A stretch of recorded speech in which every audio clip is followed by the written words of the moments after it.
Okay,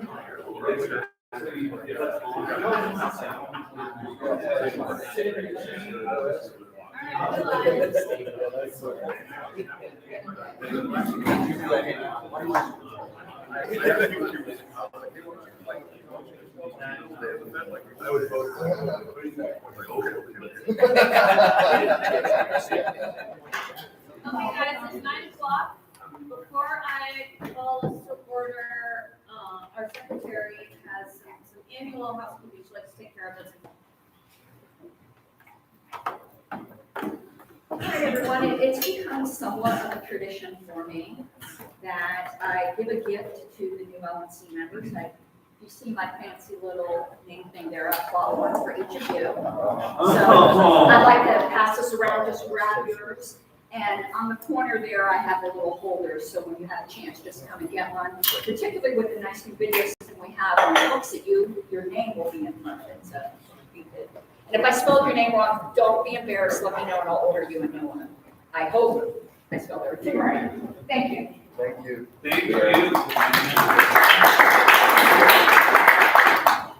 Okay, so I'm going to call this to order at 9:01 a.m. I'm never going to do that again. I'm all confused. And the first thing we've got up is public comments. So we have opportunity for public comments. 2 minutes per commentator. Anybody going? Come on up. Do we have a timekeeper? Anybody volunteer? I got it. Mark, timekeeper. Come on up. Just let everybody know your name and what state. Travis Voss, West Virginia. This is a candidate support request from our state chair. This is not a privilege, you can let me know, but I'll use my time. Madam Chair, LNC members, I'm writing today because of the amazing opportunity we have here in West Virginia this election cycle. Over the course of the last 2 years, we have experienced a surge in the liberty movement in our state. What began as a disdain for rhinos from current and former Republican state lawmakers has now blossomed into a contempt for all lawmakers who fail to rein in our governor for his use of emergency orders. After the May 2022 primary, the state had 23 unopposed House of Delegates seats and 5 unopposed state Senate races. As the chair of the Libertarian Party of West Virginia, I tried to fill these unopposed races with Libertarian candidates from across the state. The race that is very promising in our state is District 12, which is a head-to-head matchup between current Republican delegate Ben Queen and Libertarian Stonewood Town Councilman Austin Lynch. My friend Austin Lynch was elected to Stonewood Town Council last June, and I believe is a better candidate, hands down, over Ben Queen. On paper, it is no contest. Austin Lynch is a Operation American Freedom veteran and former West Virginia National Guard member. He is a hospice chaplain by day. By night and on Sunday, he is the pastor of the Missionary Church in Stonewood, a proud father of 2 adopted children and a devoted husband. On the other hand, Queen is a career politician who literally went straight from high school to the legislature. He was once the youngest member of the legislature and has served 3 terms in the West Virginia House, where he has voted against school choice, campus carry, and failed to send a letter requesting a special session that would end the emergency COVID orders. Unfortunately, elections aren't decided on paper. While Austin has raised an impressive $8,000, Queen has an extensive war chest totaling over $50,000 last I checked. Queen also has entrenched political allies in Charleston and a popular family name. It's a true David versus Goliath fight, and we need your help. In closing, I would like to humbly request the LNC contribute however they can in supporting Austin's campaign for West Virginia State Senate District 12. I would like for this to be an all-out effort to spread his libertarian message in West Virginia and across the United States. Please reach out to me with any questions. Will Hyman, Chairman LPWV, and I can forward this to whoever would like to see it.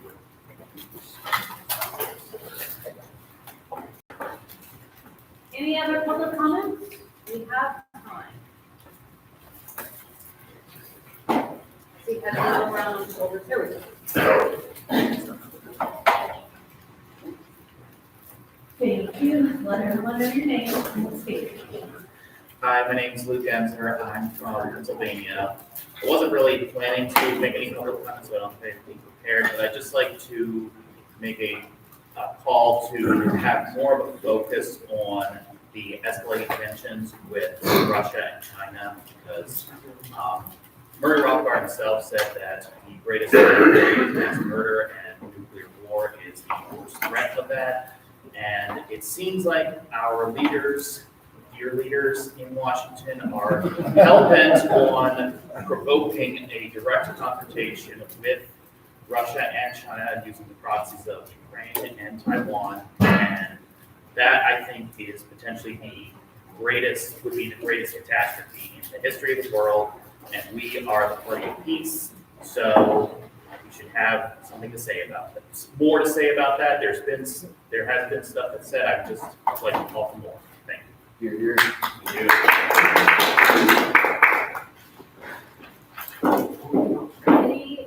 Any other public comments?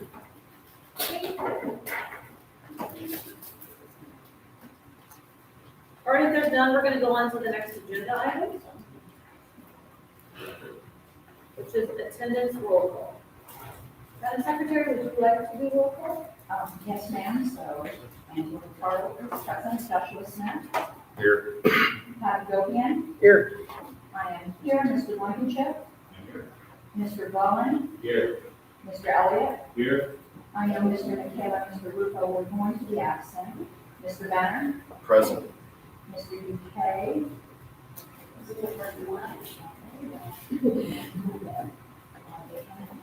Mr. Eklund. I am here. Ms. Iowa. Here. Mr. Ford. Here. Ms. Gabler. Here. And Mr. Nana is in the parking lot. Mr. Watkins. Here. Mr. Clark. Here. Mr. Cowan. Present. Mr. Dassing. Here. Mr. Hall. Here. Mr. Nepomuceno. Present. Mr. Pankey. Here. Mr. Chunevich. Here. Chunevich. I'll get it. And Ms. Yanis. All right, Madam Chair, Mr. Bouquet and Mr. Nana are in the parking lot, two here presently, and Mr. Michaela and Mr. Ruffo are absent. Thank you. Mr. Kraus, if you have a moment, at some point, could you please set up a Zoom or a call-in number for Mr. Michaela, so that when it comes time, we can get his input on a couple of things? Yeah, we can call him anytime we want. Just regular phone call? There's the conference phone there. Oh, fantastic, okay. Okay, next item on the agenda is the adoption of the agenda. I believe there were one or two issues that someone was going to raise. So take a moment to scroll through the agenda, please. And then let me know if you'd like to adopt it or if you have any adjustments. Madam Chair, I would like to amend the agenda to the audit report. Situation we are really time constrained. There's really no report that the committee should not have, but we are available as a sidebar to answer any questions at the email. You can go on a manual item of that. So I would just write that. Okay. Seconded.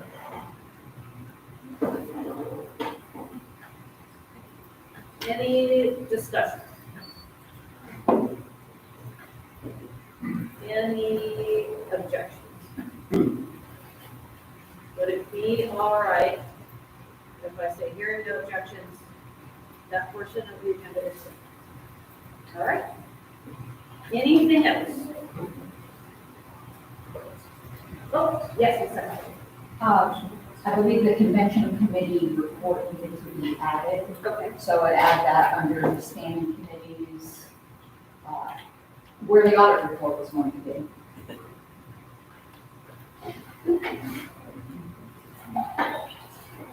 Anybody And for 10 minutes. for 10 minutes? Okay.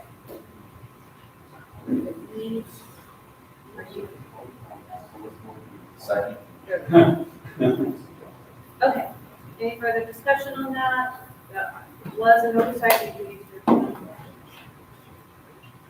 Once, going twice, no objections? Okay, the agenda's changed. Yeah, one more, one second. I would move to strike the agenda item that Mr. Michaela had put on there since he's not here to speak to it. Oh, okay, Second. okay, thank you very much. Any discussion? Everyone okay with that? Any objections? Going once, going twice? Okay, that portion of the agenda is stricken. Mr. Mann? I'd like to add, something to the agenda. I got an email from, Ms. Carolyn Foster, who wanted to write something for our blog. She gave me a choice of a few different topics. And that's Okay, so what should we call the agenda? That's a contribution to the blog. Okay. And if you want that under your business without losing it. Yeah, Okay. really, I just want you guys to decide what topics you want to write. I told her I can guarantee if we publish it, Okay, I'll send it. thank you. Any further discussion? Any objections? Going once, going twice? Okay, that agenda item has been added under new business. Any other issues with the agenda or changes? Okay. So,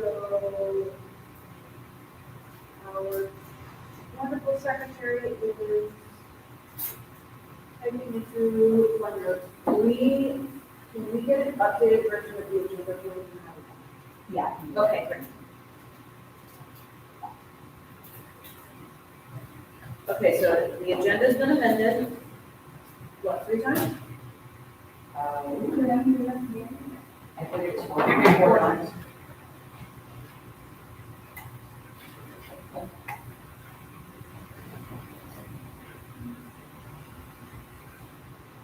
No, that's 2019. I want 2019. I'm going to the house. You're after 2019. That'll take me a few moments. Okay. I'll have it. But at some point, I think we're still gonna need a motion to adopt this.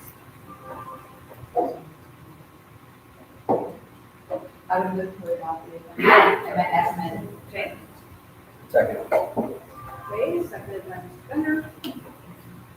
Any objections? Going once, going twice, nothing else to add?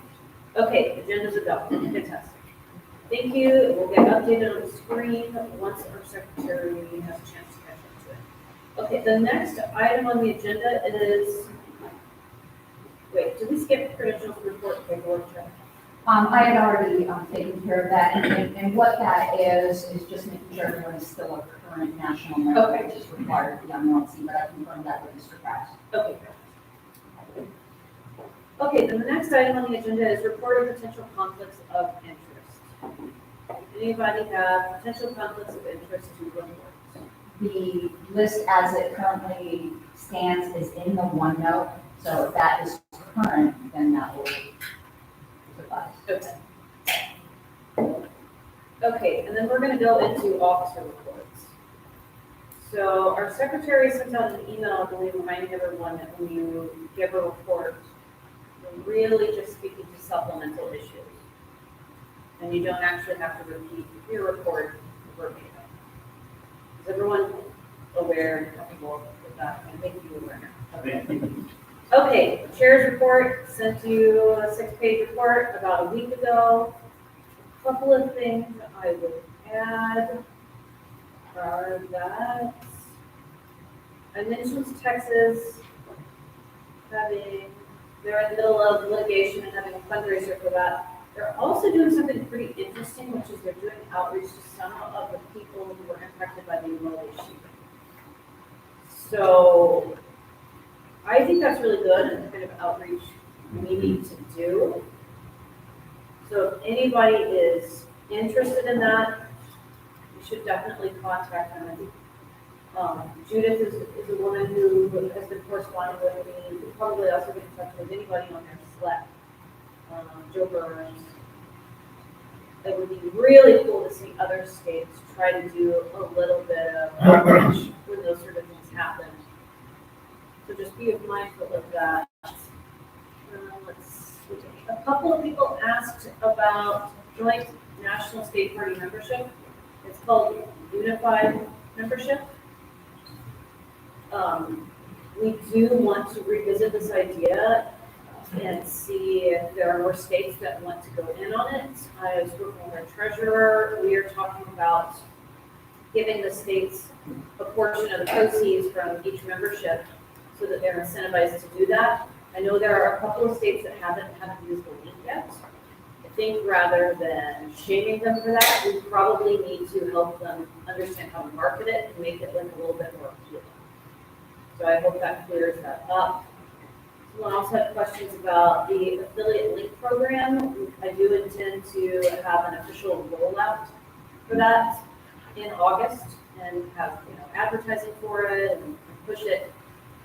We had a lot going on in the last month and we were a little bit short-staffed, so we just could not push graphic design, roll out announcements for every school thing. So that will get revisited. And I do intend for there to be a strong distinction between the affiliate link program and the unified membership program. They're gonna have different branding. I want states to be obviously in charge of their own branding and do whatever they want with the unified link membership program, and that's why we're gonna stick with that for states. The affiliate link program is more for people who are leading voices in the liberty movement, influencers, things of that nature. Does anybody have any questions? We're good. Mentioned I've been on Timcast, I'm gonna be on Timcast again on Tuesday. That's all I've got. And a little bit of advice on that, anybody who gets invited onto that show, don't talk about yourself at the time. That's how you don't get invited back. You need to understand what that show and other like shows of similar nature are about. Okay, if there's no questions, we're gonna go on to the next agenda item. And the adopted agenda is in your note. Fantastic. Okay, next agenda item is vice chair's report. I don't have a report, so. Nothing going on in industry. I mean, yeah, we had something going on tonight about, but I reached out to Wyoming and also, New Mexico. They both told me to hold off until after August 5th. And then Hawaii has, some dispute on who's allowed to be on board there, but they, haven't got back to me since the last time I talked to them. So, we can report on Idaho if you want, but I have like 100 pieces of information that the whole board's gonna need to look over. And, we're probably gonna have to call special meetings for that, so that's pretty much all that I got going on in my board. Okay. Okay, any questions for Mr. Smith? Going once, going twice? Okay, then we're gonna move on to our treasurer's report. This is good news.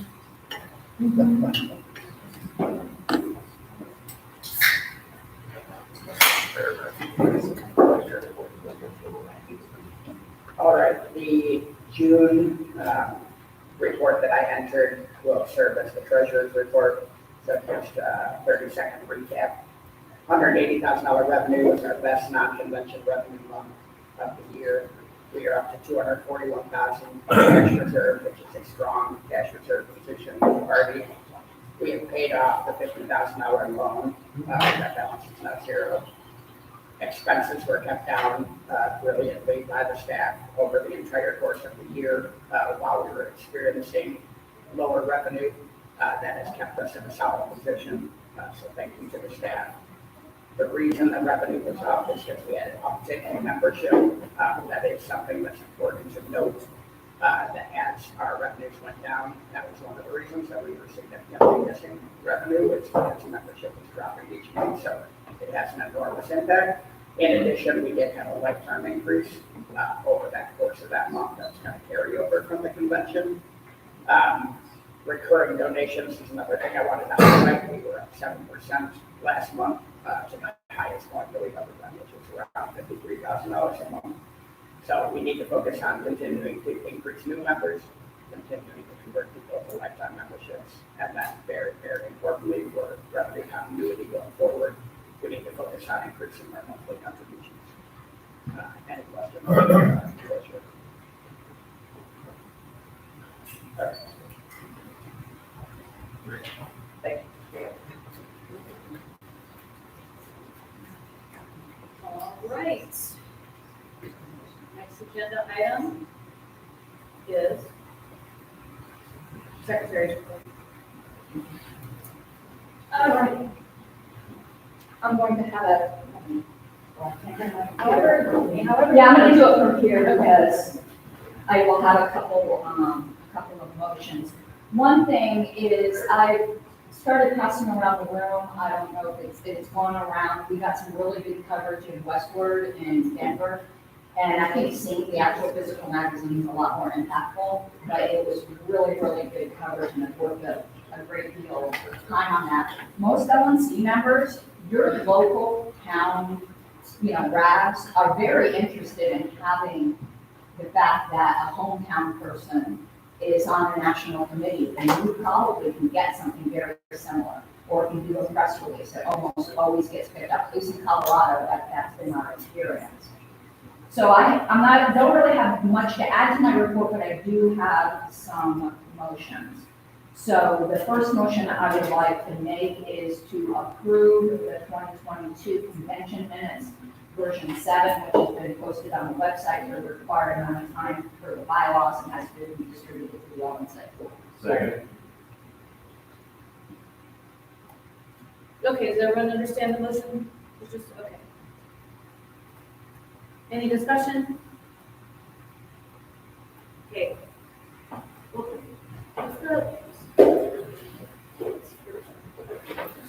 Okay, all in favor of approving the 2022 convention minutes?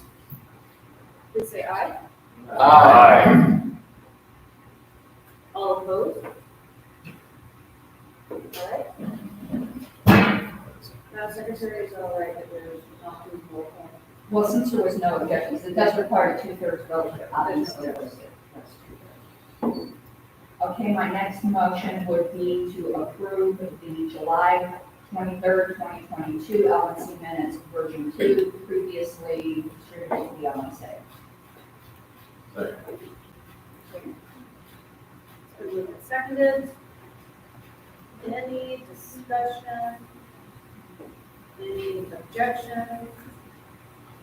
Okay, all in favor of approving the July 23rd, 2022 LNC minutes, please say aye. Aye. All opposed? Okay. All right, one more set of minutes. I move to approve the July 25th, 2022 executive committee minutes. Technically, only the executive committee can vote on approving the minutes, though any LNC member can offer corrections. Which? What am I looking at right now? Item 3? Yeah, the meeting we just had of the executive committee, which was basically we moved to go into executive session and we came out of executive session. Oh, okay, got it. Okay, where's my executive? Okay, so it's been moved. Do you have a second? Second. Any objections? Any discussion, any objections? Going once, going twice? Yes, let's pay for the document minutes today. Second, aye. Aye. Okay, great. Any opposition, any opposed? Nope. Okay, fantastic. Okay, next thing I have, because this is required by Roberts, I have a printout of the July 17th, 2022 minutes. We moved at our May 25th minute to expunge the censure of Joshua Smith. So in the presence of the assembly, I am supposed to put a big bracket around it and put expunged on such and such date. So I'm just trying to find the part where it finally was voted on. You guys did a lot of, here we go. So it would be right here. I just put a big bracket and then onto the second page. And put in the margin, expunged, ordered to be expunged May 25th. So I'm doing that in the presence of the assembly. And that will get scanned in. Now something, because I know people were concerned, nothing gets crossed out. History has not been erased. All it does is it gets bracketed with a handwritten note saying order to be expunged on such and such date.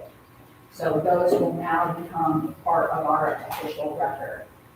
The last thing that I had was I'm working on a new internal file structure. Just as a little bit of background, I said on the list, but this is more for the benefit of the public that's watching. The way we handled our official LNC records in the past is that they've only existed on the computer of the secretary. And I just think that's terrible organizational practice. My computer, I mean, any number of things can happen. Or, you know, I could run off and join the commies, you just never know. So that ain't gonna happen, but you never know. So I worked on creating a document management system that resides on the party's server. So it won't necessarily reside on the secretary's personal computer anymore. Now, I'm already about 80 hours into this because I have 5 years worth of records that I need to organize. But I'm just going to briefly show you on the screen what it's going to look like. You guys won't have to mess with that. It'll be the secretary. But I just want to show you, briefly what I'm doing. So on the shared drives, we have party records, and they're broken into folders. And for instance, in the meetings folder is everything that we use to support like this meeting. So and it's broken down by LNC term, which seems like the most logical breakdown. So for the meeting today, July 31st. So like the agenda, like everything is in here. So each of your reports will go into a folder, say for instance the Region 8. All of the Region 8 reports will go into a specific folder for that. So a future regional representative can just get a link to one folder to see years worth of Region 8 reports. Part of the problem that I had to solve was the Region 8 report also goes into the meeting folder. And if it gets changed in one place, it doesn't get changed in another. So the filing protocol is the original will go into the Region 8 folder, and then in the meetings folder will just be an alias. So if it's changed in one spot, the change propagates throughout all folders. So this has taken me quite a bit of time. I'm working a manual that will explain the organizational procedure for it that can get passed on to successor secretaries. So hopefully, though, this will do a much better job of maintaining our minutes, and new committee chairs, new regional representatives, new secretaries. We'll be able to get a folder of all of the historical reports to learn from. So I anticipate being fully done with moving all the records up there probably in the next month or so, and I'll keep you guys updated. But this was one of my campaign promises, and it's something I think we've sorely needed. I can't believe we went 50 years without doing something like that. And that's all I have, unless anyone has any questions for me. Thank you. So yeah, that's very nice, very nice.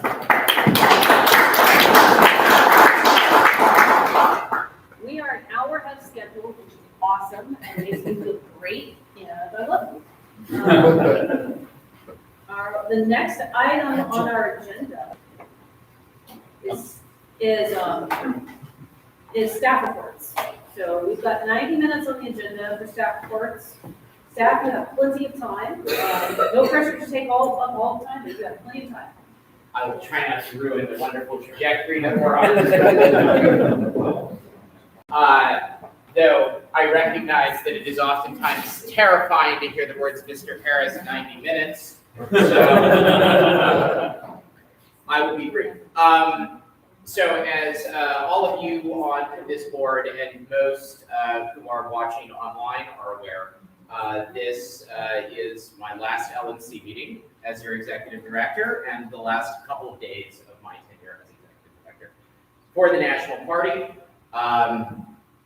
Our staff works very hard to do a lot of things, not the least of which is compile good staff reports for the board. So I hope you have all had a chance to take a look at them, and if you have not, that you will, because I too will keep with the trend of not recapping the entire report, but simply hitting highlights and additions. One of the reasons that I gave a long runway of notice to this body of my departure was because of the financial condition of the party at the time. I wanted to be here to see things through to a point where they could stabilize. I'm a big believer in the campsite rule. You leave things the way you found them or better. And I wanted to be sure we had a chance to do that. I'm very happy, as Mr. Hagopian reported, that we have recovered a sizable cash reserve. The convention bounce was essential in that, as well as just simply the act of recognizing a large portion of deferred revenue that we knew was coming our way in terms of deferred convention revenue, allowing that cash position to recover. But also just top-line revenue being the highest that it's been in the year, and our development team on a fantastic trajectory, and our members and donors showing a wonderful amount of support. So I'm happy to say that things are on stable ground financially. A second reason for my long period of notice was wanting to see this LNC and our staff through a couple of important upcoming events. We had a wonderful presence at Freedom Fest. I thank those of you who were there with us. Ms. Eiler helped us man the booth. Ms. Scavenge, who was present as well. And of course, our chair, who had a number of very successful events and speeches and panels and booth time and the whole kit and caboodle. And then of course, to make sure that everyone felt supported, staff and LNC alike through this meeting.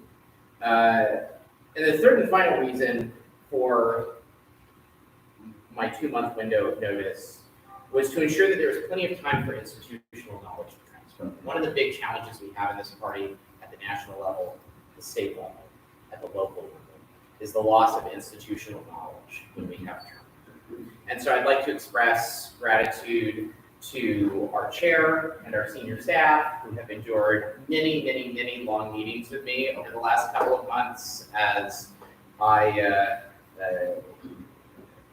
projectilely dispensed as much conceivable institutional knowledge as I could have, and to ensure that things would get off to a good start.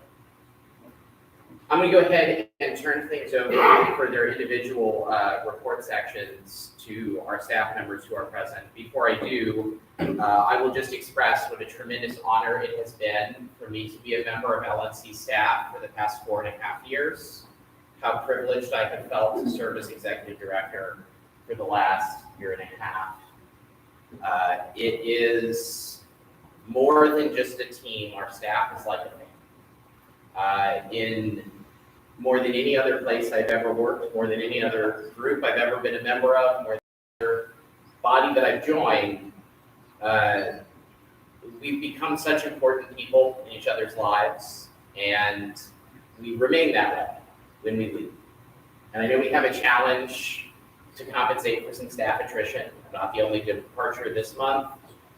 And as Mr. Hagopian praised us for, we kept expenses low. One of the ways we did that was by not backfilling right away some departures that we had people the last year and early in this year.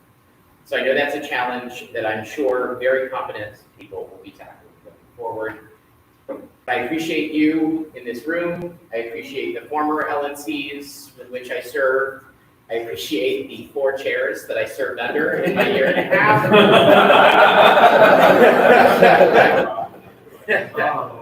And with that, I will take any questions before moving on to other members of staff, but I will also circle back and afford a last chance of questions at the end if anybody has anything now.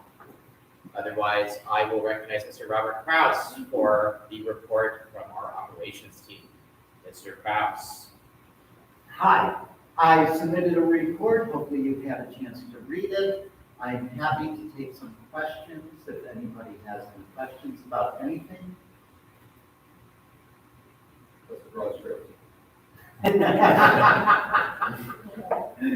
Well, there you go. Thank you. All right, revenue. Thank you, Mr. Krause.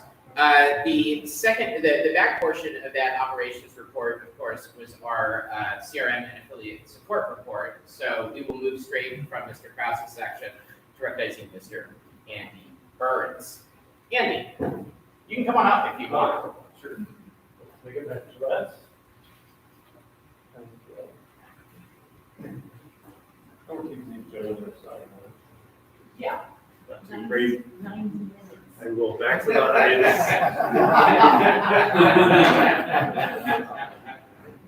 Teach us computers. That's right. Well, I can teach you about affiliate support and where, it's funny, in LP years, I'm very old. Being 7 years, Robert is just ancient over there.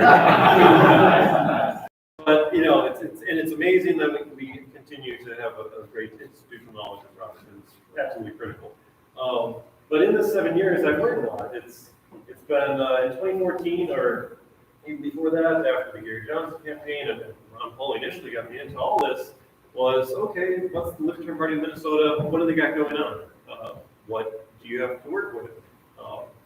And coming in, I had to kind of do almost everything myself, and I was hoping, I ended up just getting in as a volunteer, trying to raise money, get our membership up, doing the basic things that we all need to do to actually elect candidates, and kind of, frustrated. So going through all these steps, became executive director, and about a year and a half, 2 years into it, I called Wes Benedict, executive director at National at the time, and said, I was maybe a technical need. It was just like, why do we not have templates and marketing materials? And like, this is something that every state needs this, so let's just do this stuff.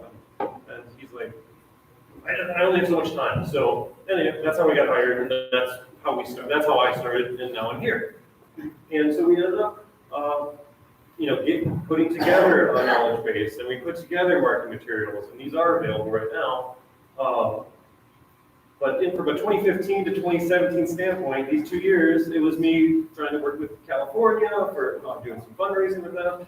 It was successful, kind of but very short term, right duration. I trained someone, but then maybe they leave, or we did raise money, but the lasting effects, it wasn't infrastructure building. So after this time period, we ended up figuring out, what do affiliates really need? How can National really have an impact with growing our state and county business? Because our party is, National is just, we're here, but this is not necessarily a party. Our party is our local people. If we don't have them, it's nothing. We're just an island. So that's how my focus has been on the CRM project and data empowerment. And obviously using that when I'm teaching them how to fundraise, like Texas is, I'm not sure what they're now, maybe 11,000. They still got a ways to go, but they're 30% there, and they have 30 days left. But I'm showing them how to, prospect national donors that are on stage, and we're just giving them it's like a cheat sheet. Like here's the shortcuts to go and maximizing your time to raise money as quickly as possible from the right people. And knowing who those people are, so you're reaching out to them properly. I was once called in Minnesota after I was ED, and it was, they had no idea who I was. Even though I was just executive director about a year and a half before that. They just called me as a different kind of person. So it didn't give me the warm feelings that that organization then was that capable. It actually being a successful organization. They can't do basic things like that. So anyway, that's how we are here now. That background is very critical because it's just National, as Tyler, we have now kind of transformed it. It is more national supporting state. It's not just one or two people on staff. Gabby helps with, we're working with Iowa and a fundraiser coming up early August. Our communication director has been doing some support, and Kara is probably the other person that's really key on building party infrastructure for candidates. So this is the direction we need to go. It's about infrastructure. If we don't have infrastructure, you cannot do a whole lot after that. So I will try to be brief here and blast through a few things and then leave it up to questions because I know people probably have a few of those. Recapping on what affiliates need, we did a survey last year. 36%, and it was a big survey, 300 or 400 actual county chairs and state chairs, affiliate leaders. 36% said party infrastructure. and services from national. Between candidate recruitment, support, and training, that was 30%. These are what people are caring about. It was like 50% was ballot access, right? Some states need ballot access. Other states like Indiana, they're good. They really don't need much national. My relationship to them at this point. I've passed around a racist edge migration proposal. Racist edge to city migration proposal to make that clear. And please, it's pretty detailed. We will be doing a presentation tomorrow. I will be around all day and night. Please take a look at that. Detailed has plenty of information. So main things I want to point out on that is it's about serving the entire party. It's about real-time updates so that data is immediate. And we're not operating in 2005 or whatever, sending CSVs to a state that no one uses. Like, they do not use that. One person may use it in a state, but it doesn't get distributed to any of the volunteers. If it is, it's old data at that point. We are obviously national, and then focus on all the leads that come in from states and counties to help us, because it's a two-way street on it being beneficial. We can reduce their costs by $62,000 a year, which sounds exciting, because then you guys can decide what you want to do with that $62,000, which is always more fun to talk about than having to cut costs. So Indiana success, I just want to point out, $130,000 is they are raising $130,000 a year. It is in a large part directed from Douglas Command saying that the CRM is a major component to that success. They might raise, he said, maybe like 70,000, something, a good portion, better than most states, but this is a catalyst and force multiplier for all their volunteers right now. So they have 54 of 92 affiliates at the county level active. It's pretty darn good. I think at the end of 2020, they had 5 active, or 15 active, and then 5 went inactive. We did a Texas CRM migration. Just to point out, what we're doing, it doesn't matter, ABC, XYZ CRM, it matters, but that's not the biggest thing. The biggest thing is that we're actually, it's a managed product, and we are managing it properly. Most states set up Nation Builder, HubSpot, whatever, doesn't really matter. You can go through the list. Salesforce, you can do whatever, none of them are on Salesforce, but you can do any of them, it doesn't really matter. However, they are not properly managed. They don't have the funds to have someone actually manage it, and you have multiple volunteers, and some of them are good, but they have different processes, and so they'll import data differently, they'll change the data model, and so it really gets jacked up, which that means it's unusable, data does not stay clean, data doesn't stay updated. It's really a train wreck after a couple, 2 to 4 years. Every state loses data. Florida, a lot of states that migrate, they don't have data back like 2016 beyond. Which means every state is basically going through a valley, losing a bunch of institutional knowledge, which is data and who people are, and starting from scratch by getting a CSV from Robert, and it's a contact file. And it is something, but you're basically way down here. We should be building. I just want to point out when we do things with the CRM, which is very powerful. We did the Bitcoin fundraiser for national. Obviously, we want to raise money for national and do that. But we also took the advantage of providing now any state can accept Bitcoin if they pay in any other cryptocurrency using the system. And it's very easy for us to enable it and do that now. So one improvement is helping everyone. And that's with a party that doesn't have tons of money, we need to be super efficient and targeted, and really it's all about priorities. And I'm here this weekend, so I want to know what the priorities are. So we can focus on it, because we can knock things down and hit our targets when given, like getting that done. Finally, referral program. As Angela said, it's up and live, it's ready to go. Presidential candidates, all these influencers, please, we need to get them on board. Referral program is literally a referral program, but we should also remember that what I'm trying to do with states and counties, directly with states to help the counties, is the whole Libertarian Party needs to be a referral program. That's what this thing is. We are an affiliate organization. Affiliate organizations have affiliate links, and and everyone's supposed to be building together. So, unified membership is just another form of that, with more directly done. So, that is all, probably longer than you anticipated. I have, Any questions? yeah. Anytime. Okay, LNC credentialing, for the convention. Can you give me just a couple of bullet points of what went right, what went wrong, what you could have used more support on, what people could have done to make it smoother, faster, whatever? One more notice, LLP, we need, timeline of, we know there will be a convention happening in 2024. It's not a surprise. So just, Susan Harris was great to work with, but we just started too late. So that's one thing. You started uploading data too late, you started getting new data too late? Yep, Okay. too late. Because 2020 was a weird year where we weren't able to really use it as a dry run because it was only used pre-convention, not at convention. So it's really, and then just, knowing exactly what they need. The handout was, I thought they would have,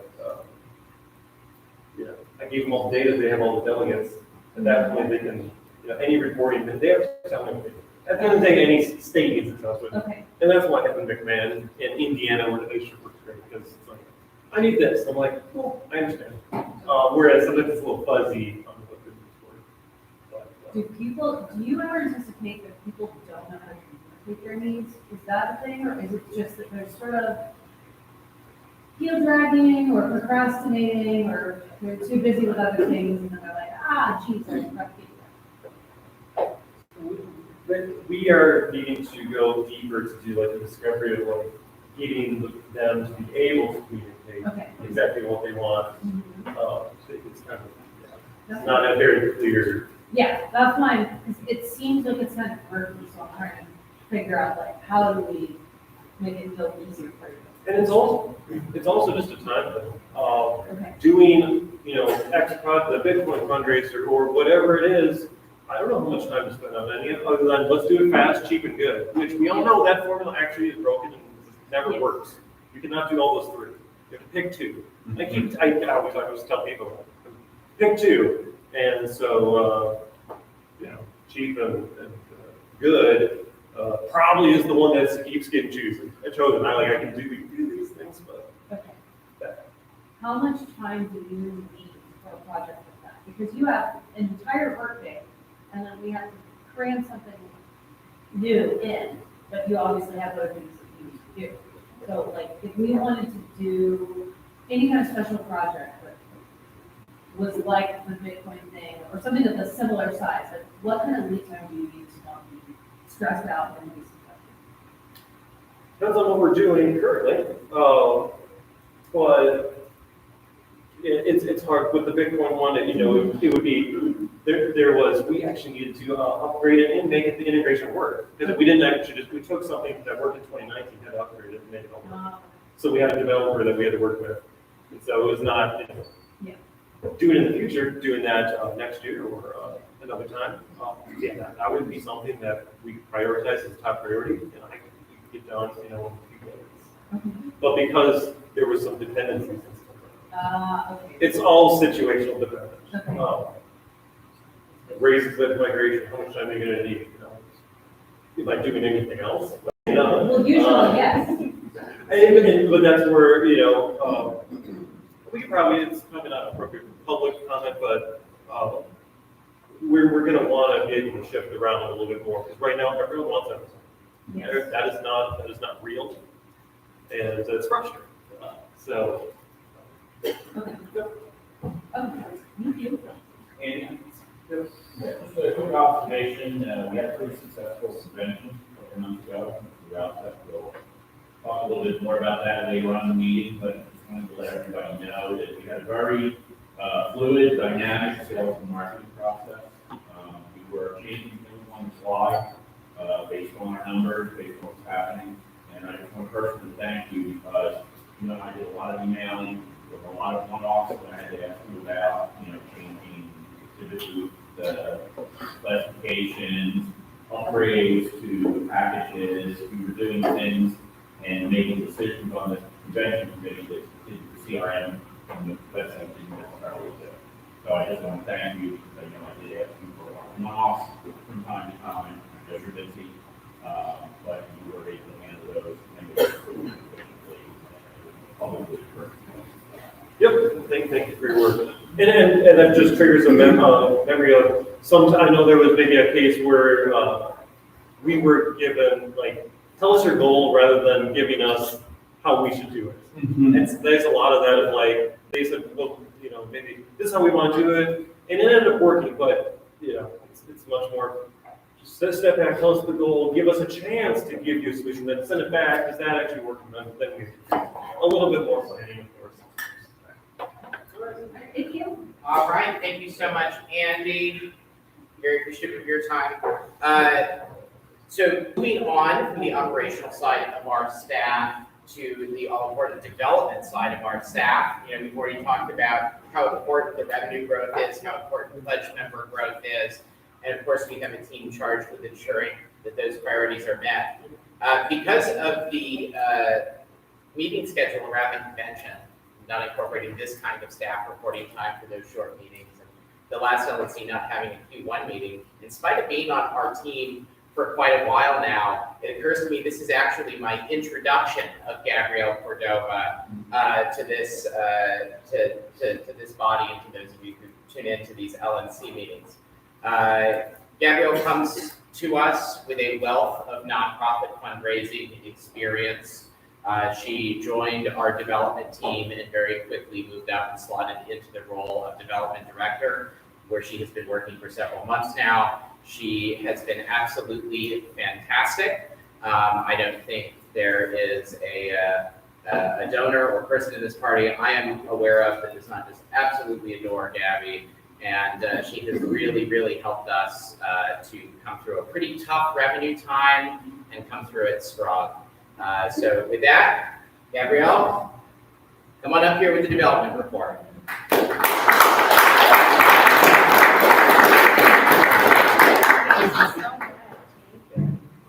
Yes, so I am very excited to be my first full report as development director today.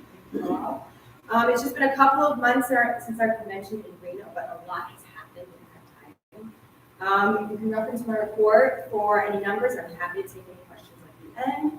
Our numbers have been very strong over the past couple of months, as June alone surpassed $200,000 in donations. Wow.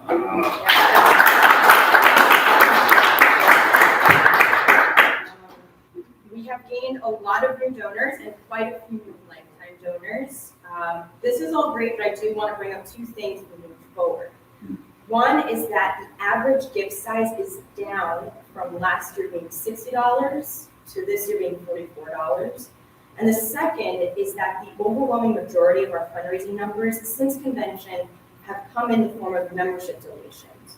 So moving forward, for average gift size, our goal will be to steward these donors. And thank you to those of you who came to the office yesterday to start this process and came membership renewal calls. Thank you very much. So what that means is we need to turn small 25-year average donors into either $60 a year donors or greater, or into monthly donors.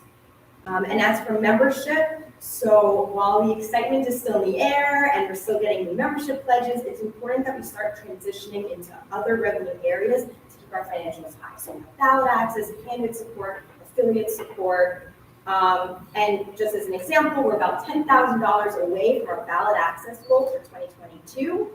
And so with many battles that states are fighting, it's more than so in my report, you can see who has already contributed to writing fundraising appeals. So thank you to everyone who's already written one. And I encourage all of you to work with our team to do so. And we welcome new ideas and writers. Please contact myself or Drew. He has been fantastic. He's taken on the role as appeal manager. And if you have any questions, please reach out to either one. So two more things. I saw some of you at Freedom Fest, and thank you to my fellow staff members and and members of our board for volunteering at a booth. So, many of you know that we did have an event there, our Lifetime of Liberty reception, and we raised money. And what was more important is that there were current or potentially large donors at that event, and we were able to speak with them and meet with them. And part of my strategy moving forward is to include more of those personal meetings with our large donors and keep them to keep donating to us. Lastly, I want to talk about the Money Bomb fundraiser. In my report, I brought up that I do have some changes that I feel should be made if we want to do this again. I want to be clear that I support trying new initiatives, and it's great to open up as many avenues for potential revenue as possible. But I do have some ideas on how to improve that moving forward, so I'm happy to discuss that. That again. Just to close out, I'm really excited about the progress that we have made, and I'm looking forward to the second half of the year. Happy to answer questions. Go ahead. I think, first of all, we can all attest to the incredible spirit and positivity that exists in our fundraising efforts now. The open nature of the office, how approachable it is to work with you and your crew. It's outstanding, and it's so needed. Folks who I've served with on the LNC before know this is a sort of outstanding question. Other political organizations of our size, and quite frankly bigger, employ event-based fundraising. Some abomination happens in the United States Senate, and I get all my soccer accounts, I get 5 different requests from Bernie asking for $10 or $15. Any thoughts on that going forward? Yeah, absolutely. Something that we've already discussed is, I'm trying to remember, they're trying to pass a bill to legalize marijuana federally. And we've already talked about having an appeal go out for the war on drugs, and not only marijuana, but expanding to all drugs. So things like that, and things are coming up all the time in the news and events and things like that, and we're trying to figure out how can we get someone to write something, or can we write something, put something together to try to make an ask based on it. So you're able to combine our messaging with also an ask. Yeah, absolutely. Every time we send an email out, we're always trying to figure out where can we put this in. This is important for ballot access, or can support affiliate support. That's excellent, thank you. Yeah, absolutely. Martin Cowan. When I left the convention in Reno, I was on the bus and I was talking about this $50,000 debt we had. Everybody was horrified by that. Was really ready to help with that. And so I called you and other people and said, this is a perfect opportunity for a bond funding fundraiser. And in my opinion, had we, that week sent out a bond to the membership and said, look, we need $5 from we need this money, we need $50,000 to pay off this debt. Now that was a perfect opportunity, in my opinion, to within 3 weeks have gotten $50,000. And we missed that opportunity because my idea wasn't taken up. Blah, blah, blah.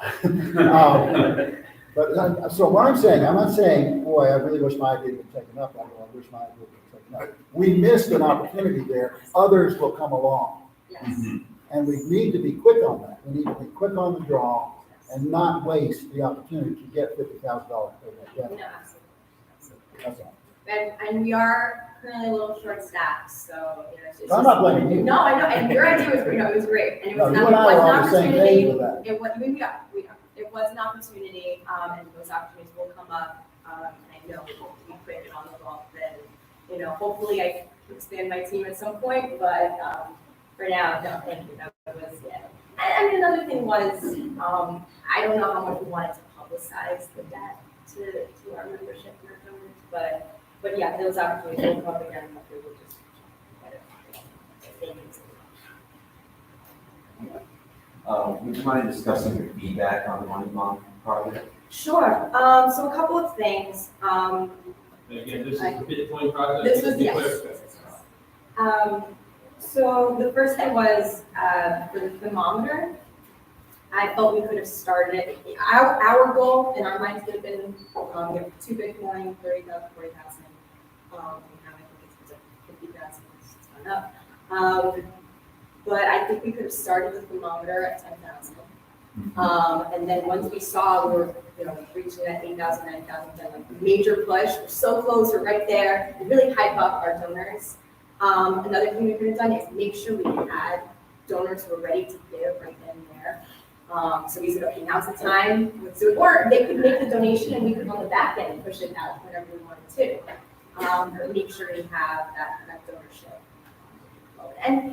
And that comes up really for anything too. When we're doing a match, we know that there's a donor willing to give a large amount of money.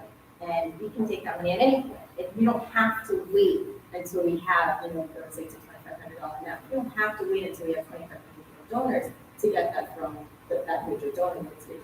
We can have it at any point, and then we want to push out, hey, we have a generous donation, we want to do a match. And,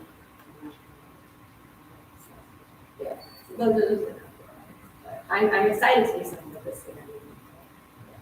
Thank you, sir. Yes, okay, is there anything else you need to make your job easier, successful, anything you need to? Well, we talked a little bit yesterday about the information. So, Okay. and I actually did the schedule of these Okay. You got it. You're welcome.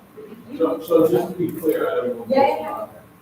So that little conversation there, Yes. you're saying that for development, you need to CRM to work better. So right now, I'm mostly in Greater Jet NXT. I'm mostly in there. But when donations come in, they go right into the city CRM. And so there's a little bit of sometimes a little bit of a delay. Donation getting to batch that goes through from cities to edge. So I'm kind of switching between the two right now.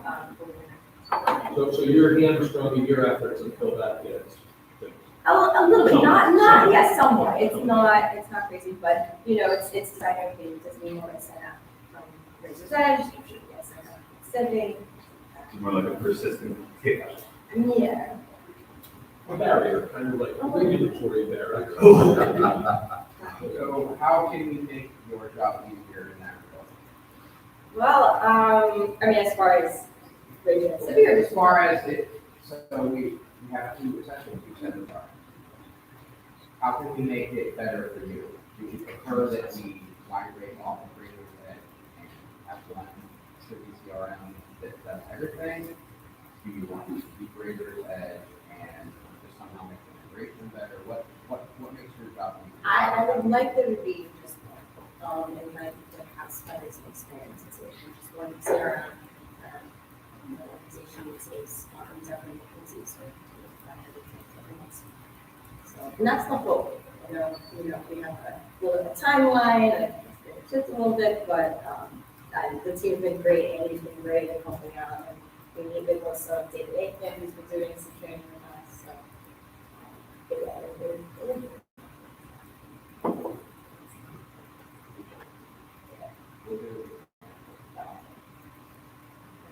I see Mr. Krause trying to Oh. attention. Yeah. Is this a question for Gabby or This is just a operational thing. Yes. Because of our new sound system, if everybody could just speak really clear and try to speak up a little bit. We did try an experiment with the mic, but there's a really bad echo on the feed with the microphone. So just a reminder for everybody, when you're speaking, speak up, speak loud, speak towards the center of the room where the machine is, the thing with the big eyes. And keep some of the talk in the background low, because you could really, the machine has 3 mics built in and 3 cameras.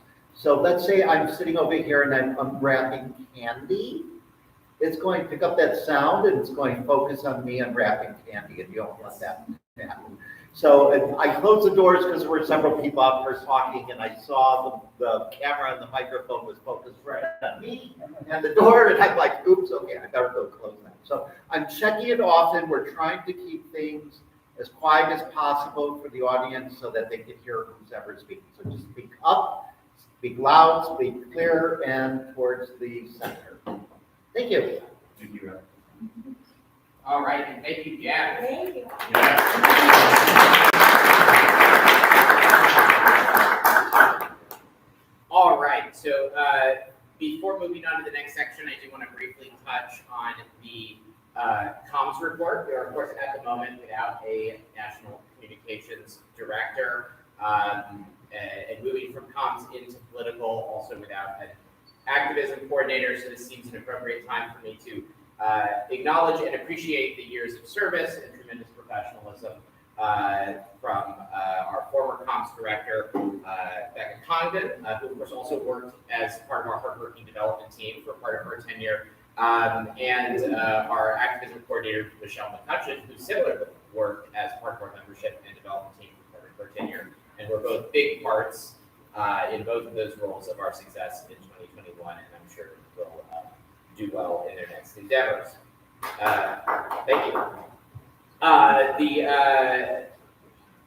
Continuing then into the political section of the report, Andy Burns mentioned earlier Kara Schultz in building up political infrastructure and what a tremendous focus that has been the past year and a half, where we really shifted focus to a more infrastructure-based focus.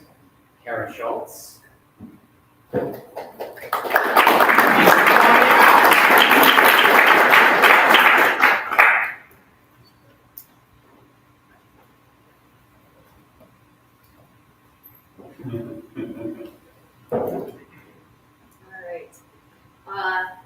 All right, I'll just read my report verbatim. No. I just have a couple things to highlight. When I started in my position, I could not send out an email to our candidates. Like that, there was not a method that existed for me to do that. Not only that, I did not have a database I could even put them in. So we've come a long way. When I think back on those days of, what the hell do you mean I can't send it in? You know, and I'm loading, like I'm using a spreadsheet and loading people into a contacts helper to try to get my job done. So we have come a long way in a lot of our processes. Much of the work that we do is not sexy, but it's really needed because it's those foundational pieces. And so my job has shifted from directly recruiting candidates for states to trying to train our candidates and campaign teams, training our affiliate leadership, whether that's at the county, at which I have seen many of these faces at these trainings, at the county level or at the state level. And also looking for ways to make what we're doing sustainable. You know, we want to keep that going and build on it. We don't want to keep having get up to a level and then just drop again. So that's what we're trying to do moving forward. In my report, I will be reaching out, as I noted in here, to all of you. And this is actually a fun project. And it's a project you're going to enjoy. Most of your projects, you're not going to enjoy. But this one you will enjoy. So when our candidates run for office, one of the things I instituted, and this was after the first election cycle that I worked, and you know, candidates and their teams and supporters get very siloed in just their tiny area. They don't, number one, see successes that were happening elsewhere, and now we're looking to highlight those. But the other thing was, when you run for office and you win, your phone rings off the hook. When you don't, you're the loneliest damn person on here. And so what happened is we had a lot of candidates run. Their phone didn't ring. They felt very alone. And we lost a lot of them as members. Not just the candidates, but their campaign teams. And these were good people, good activists. So we instituted an aftercare program. My goal each election is that candidates receive a call within ideally 24, but sometimes it's 48 hours, thanking them for the sacrifice they made in running for office, and thanking them for putting those ideals and solutions forward in their communities. I also sent handwritten notes to every single one of them, thanking them. This is quite the endeavor. I thank our chair, because she's a glutton for punishment, and has agreed to write some of these thank you notes with me. I will not make the rest of you write these thank you notes, but what I will ask you to do is to be part of our team to make these calls. Don't be hesitant thinking, I don't know what to say to this person. You say thank you. And a lot of times they tell you the really good, awesome things that happened during their campaign that you wouldn't have heard of otherwise. Like, I didn't win, but I stood up a county affiliate, and now we have 14 members in this county affiliate. Or, you know, I didn't win, but I was running a joint campaign with this other candidate, and because of our combined efforts, they did win. So there's tons of things like that that you will hear. It's a fantastic experience. So I will be contacting you shortly. Well, shortly in election cycles, so that you can get on board. And there'll be a spreadsheet. Regional reps often look within their area, and if they want to contact people within their area. I will not give you an onerous number of people to contact. You know, it'll be a doable number. So that is one thing that I will be contacting you for.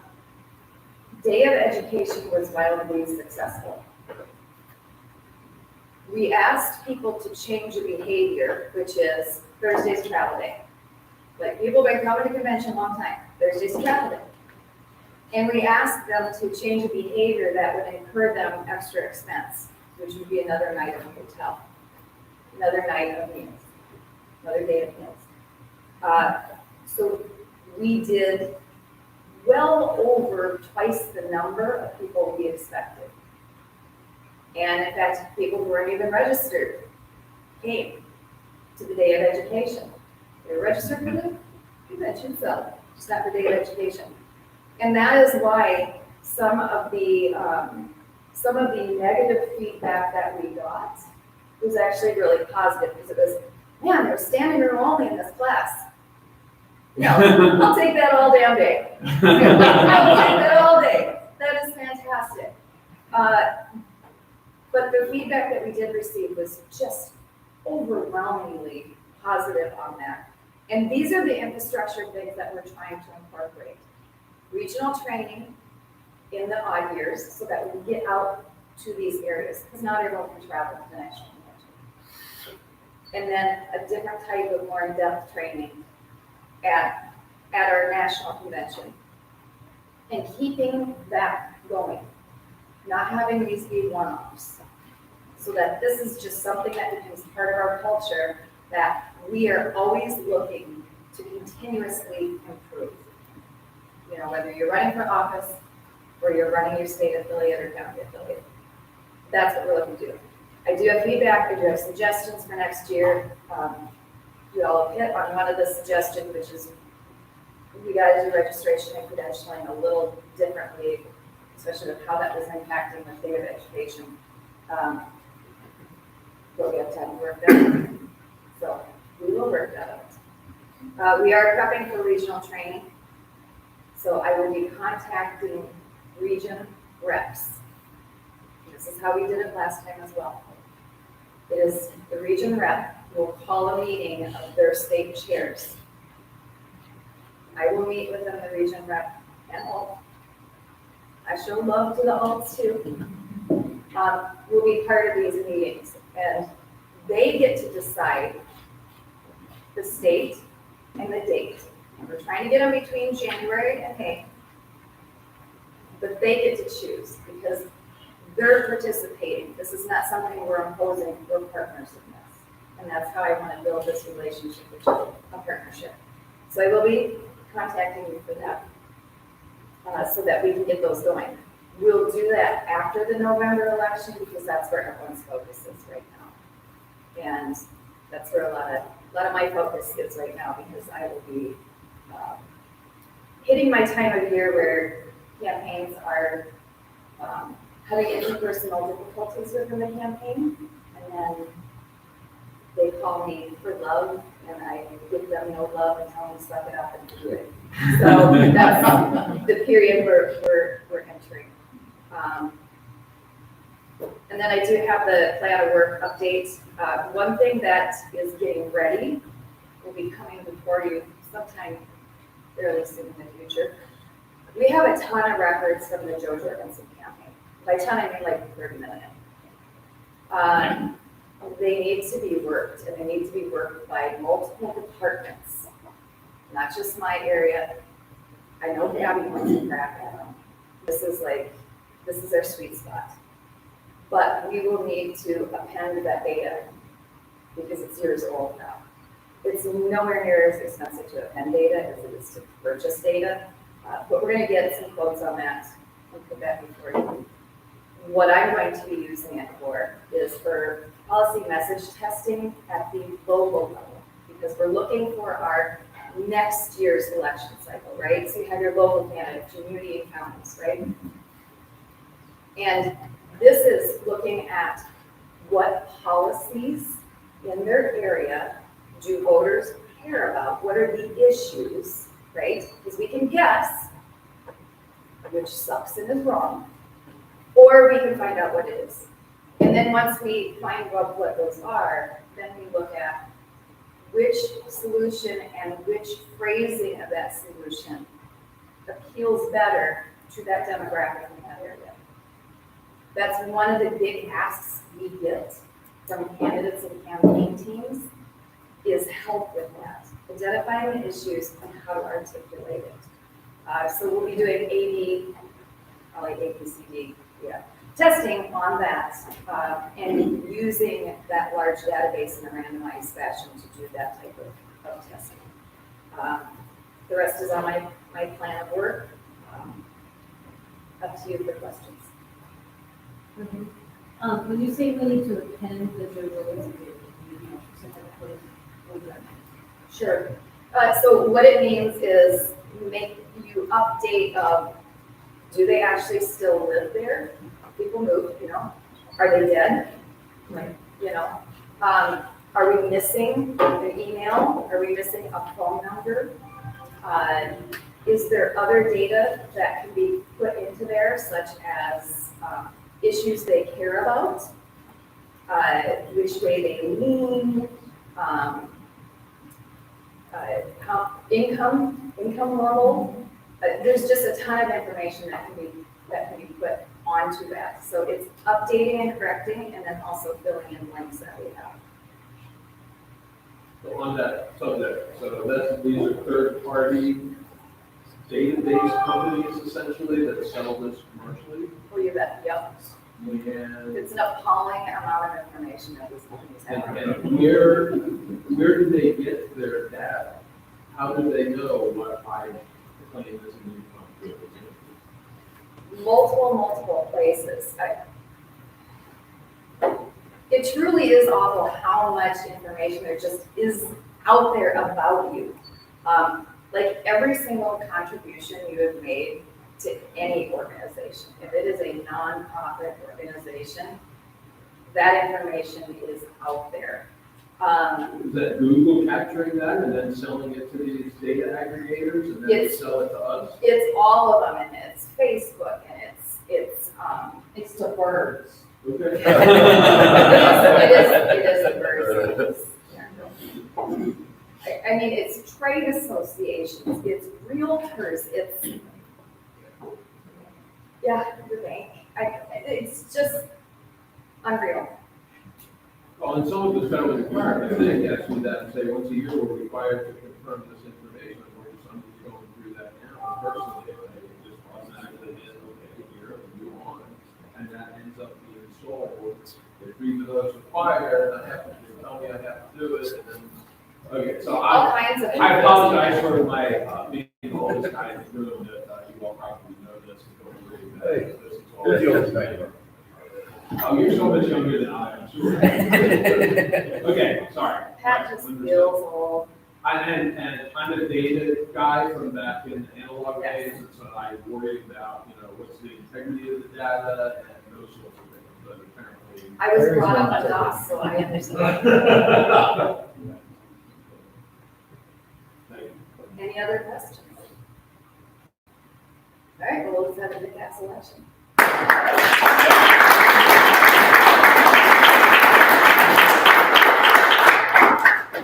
Like your energy. I've really got to learn how to go out on a applause line. So, Robert, are you dialing Apollo now? Yes. I think if we can reach him, he is riding in nowhere. So Apollo's father just got out of hospital, so he is not here right now, he's taking care of his elderly father. Yes. And between that and the campaigns that he is managing for us in a great many places with very little self-reception, we'll see if we can raise him. There is a written report.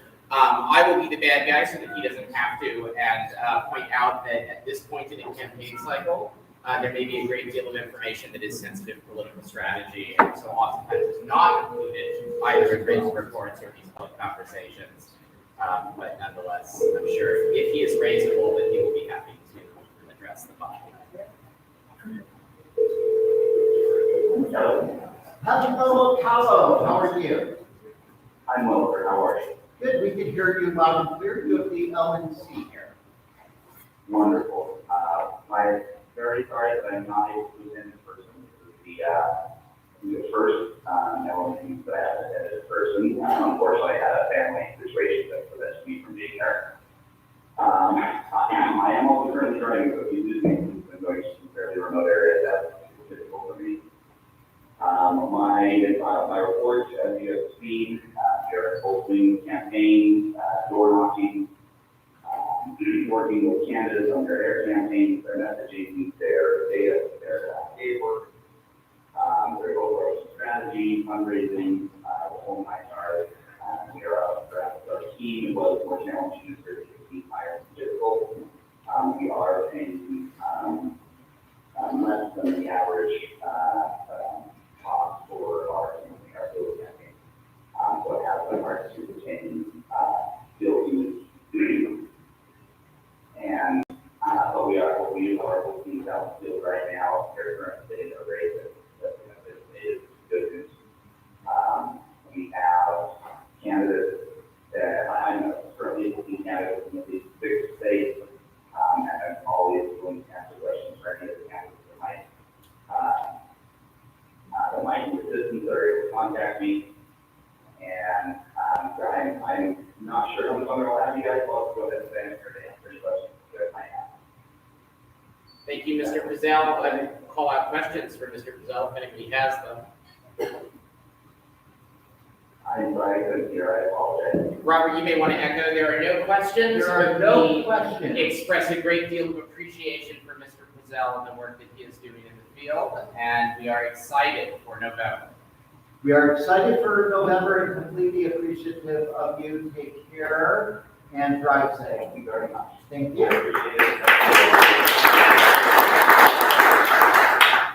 All right, I don't know how we've done on the 90 minutes, but hopefully we have come in pretty well. I did promise one last bite at the apple for anyone who had any other questions for me or any other members of staff.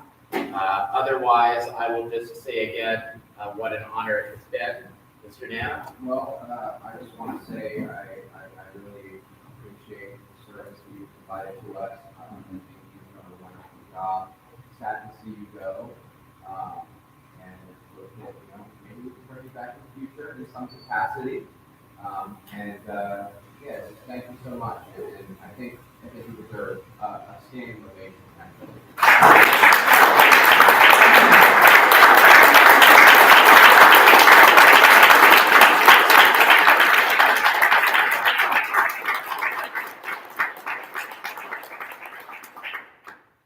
You endured 4 chairs in those years. That's pretty impressive. I have to have set an LP land speed record in that regard. Thank you, Mr. Nana, and thank you all. That's very deeply touching. And I don't know what it says about some flaw in my character, but God help me, I absolutely love this. And so I'm sure all of our paths will continue to cross and will cross again. Thank you very much.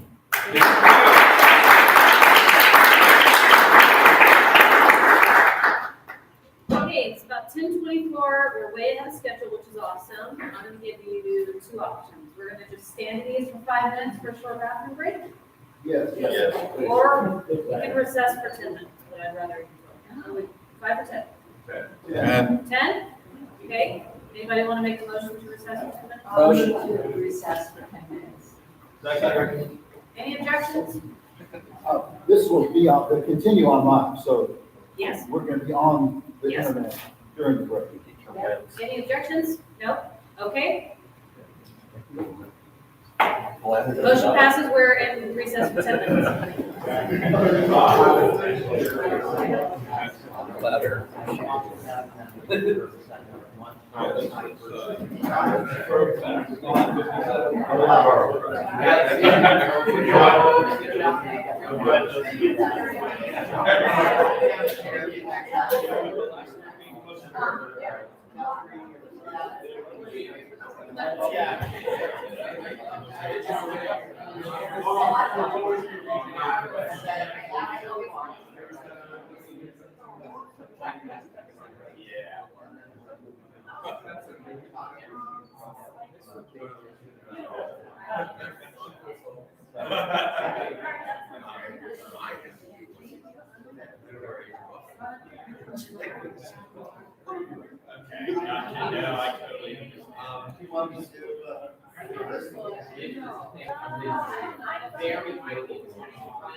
It's not helpful to that. Yeah, I'm sure it's.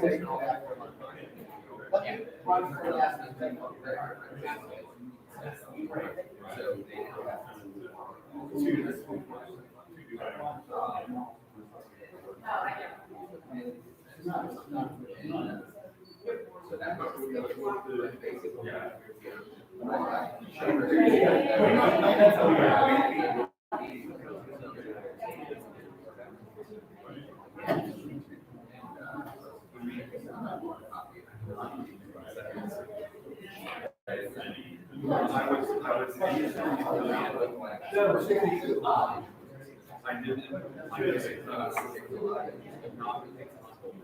thinking of some great people. And I'm like, oh, like, I show up at these meetings and like, I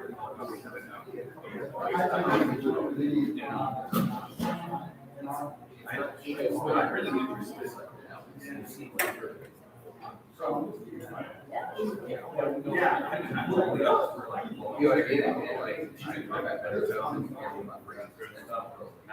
I'm also going to say that, like, you're not happy enough. You know what I mean? Like, yeah. You know, science, not like software.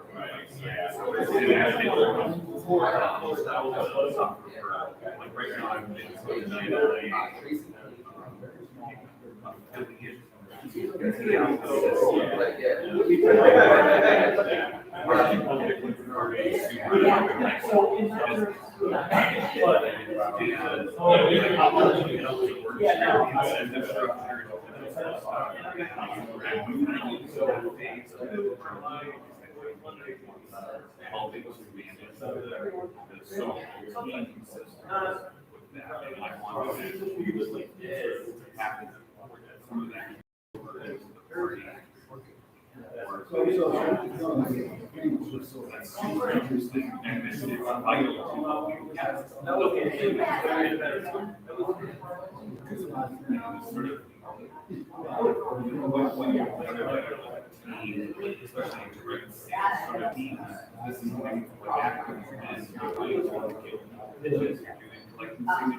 yeah, activate and keep motivation up through failure. That's the thing. Like how do those systems work? How does that work in the business sphere? And how do we work those cultural structures? So tired last night, I slept. And it's like, close here with here too old for that. Yeah, that's and then on the other side, some of that is interesting. There's two different messages. There's both messaging, which is responsive, and then there's natural messaging, which is As far as I know what it was, and I but love the novels, and we're starting to get more sophisticated with okay. that might be a question of. It's planned and it's right on there it is. Really gross. Well, I mean, it's sort of like, well, let's find out what works, but then bring that naturally to the state. But I think it's on the local level, if you're trying to write here, the one's not very effective too, it's too intense. And then, which actually makes sense.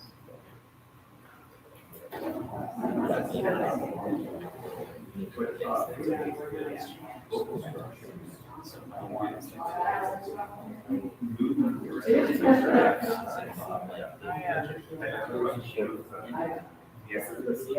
Oh, he just passed it out. Yeah.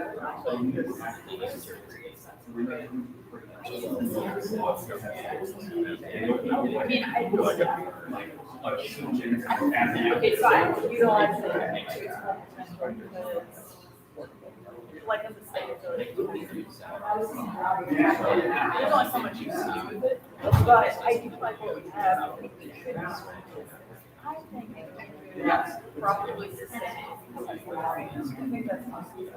That's all it takes, right, to increase utilization. Yeah, and we just haven't done that in time, so I think that's where a lot more people would appreciate it. But it is also. Yeah. What's the agreement? I'll look at it, like, I can share it, Yeah, I mean.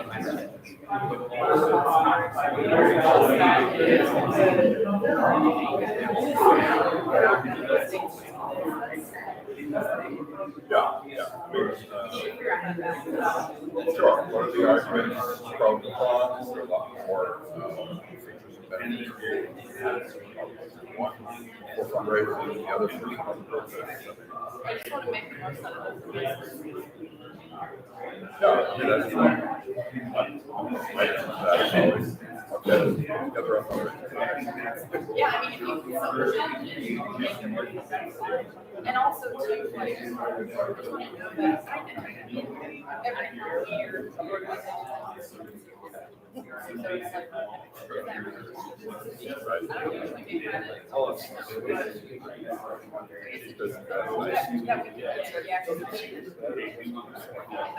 don't usually make that. You raise the right questions, it's basic, the bigger question, it's not about me. Yeah,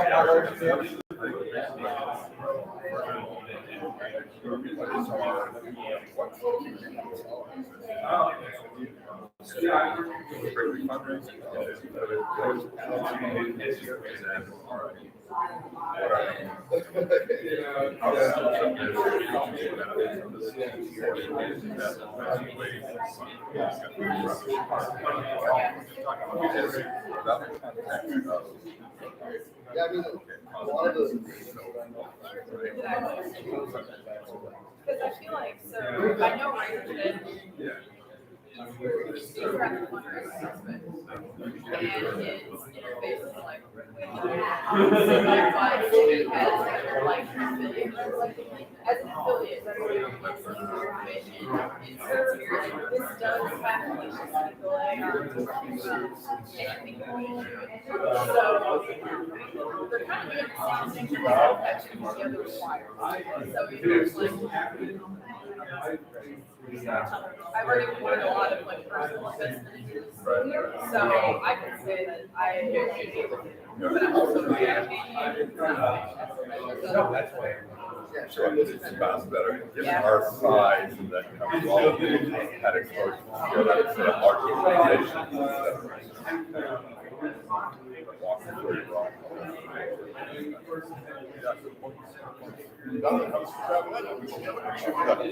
We can melt it down and save the country with all that going. Doing well, so, yeah, flights got late yesterday, so I got to the hotel at almost 2 days. Thursday. Yeah. It was actually in DFW because it's a direct flight, but the picture is that we haven't had rain in like 2 months, and then the popcorn decided to, and the funny thing is it didn't even really rain, but the air got really unstable a lot. Yeah. Yesterday, I went from Arkansas to DFW, and right as I got in there, they started announcing delays. And I came back, so I was like, this is not gonna. It happened after I boarded, they were like, yeah, we're not gonna. Yep. Yeah, they had some cancellations. They had to divert a flight to Seattle down to Boston. So, and then that group was supposed to get on another flight to San Diego.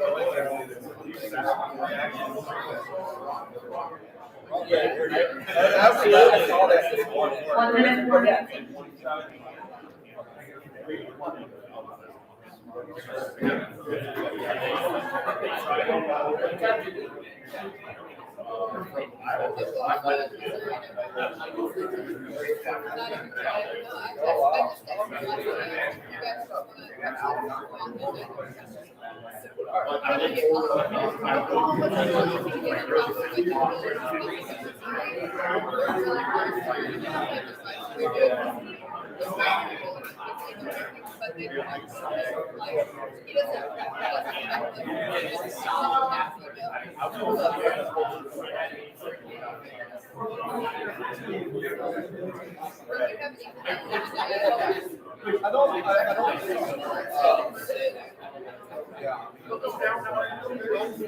I do think that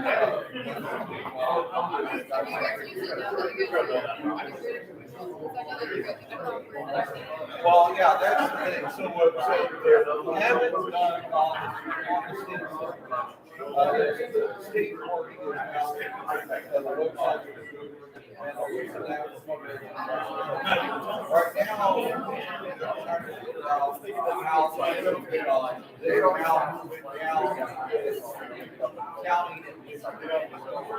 And that's actually a very interesting dynamic because some Texas and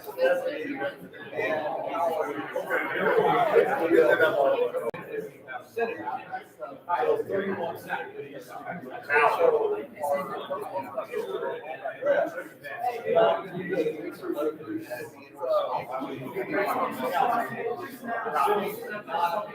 You know, that, set up,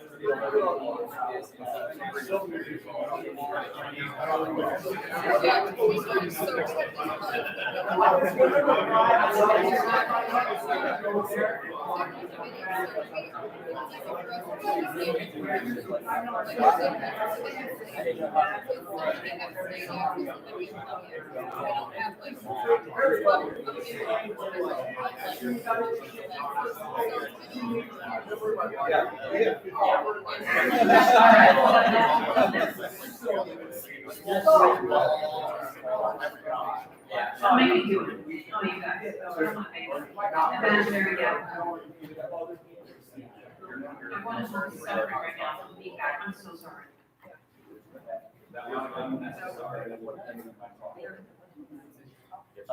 All right.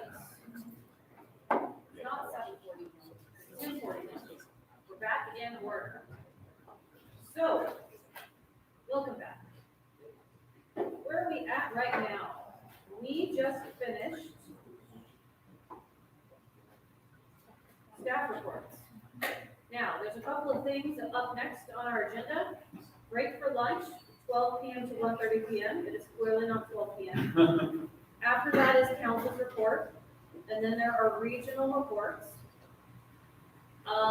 Mr. Kraus, do you know if Mr. Hall is available now, or should we maybe count? Not until 4 p.m. tomorrow, 4 p.m. tomorrow. as he's traveling. Okay, so. He has no regular report otherwise. Okay. Should we skip this, or do we need to amend the agenda right now? What I think we should do is move to agenda, make a special order for 4 p.m. tomorrow. I'm making a motion.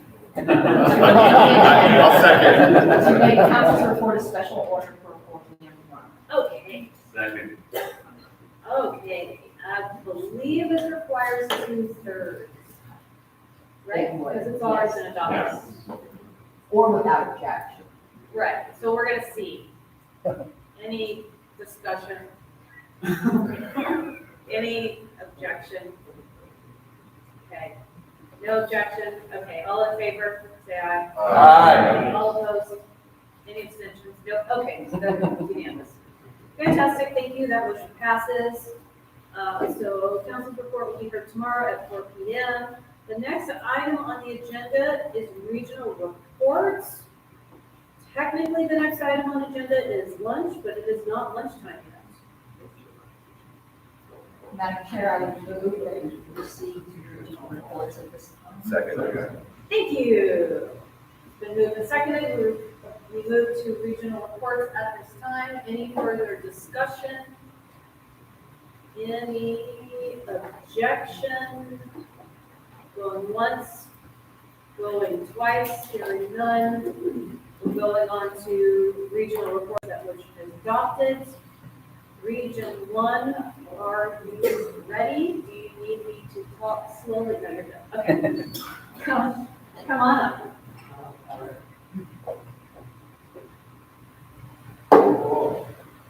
Wow, good morning, everyone. So excited to be here. Yeah, really good energy. So I'm very grateful to be part of this board. My name is Miguel Duque, Region 1. I'm the Region 1 representative. Our alternate is Kathy Inescavich.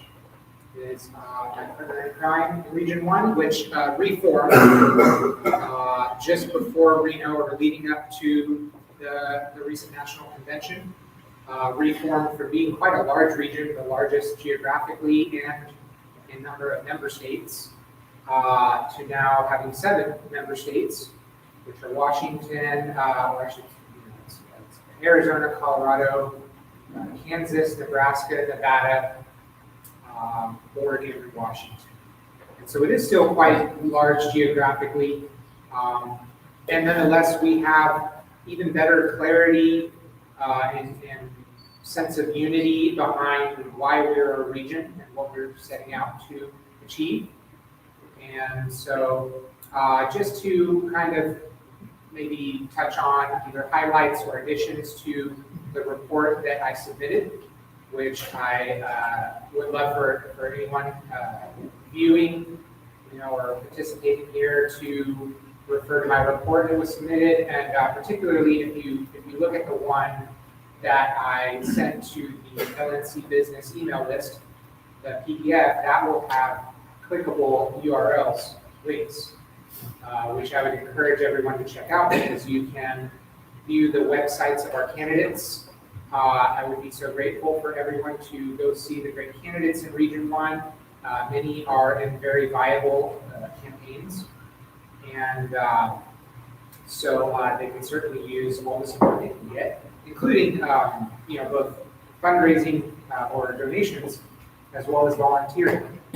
I had one addition to that you won't see in my report, was that I had a request for some volunteers for our Arizona candidates, particularly the write-in candidates, which there are 4 write-in candidates, and the reason that they're really gunning to get just over, at least the figure was just over 3,000 write-ins, is that will get them onto the general election ballot, which will help the Arizona Libertarian Party maintain major party status in Arizona. So I did get a request for anyone, really anywhere you are, even outside of Region 1, if you can help make some quick phone calls, then our folks down in Arizona have a list ready to go and a script. And I would encourage anyone this weekend, because their primary is happening August 2nd, which is Tuesday, to reach out to me. You can email me, miguel.uk@lp.org.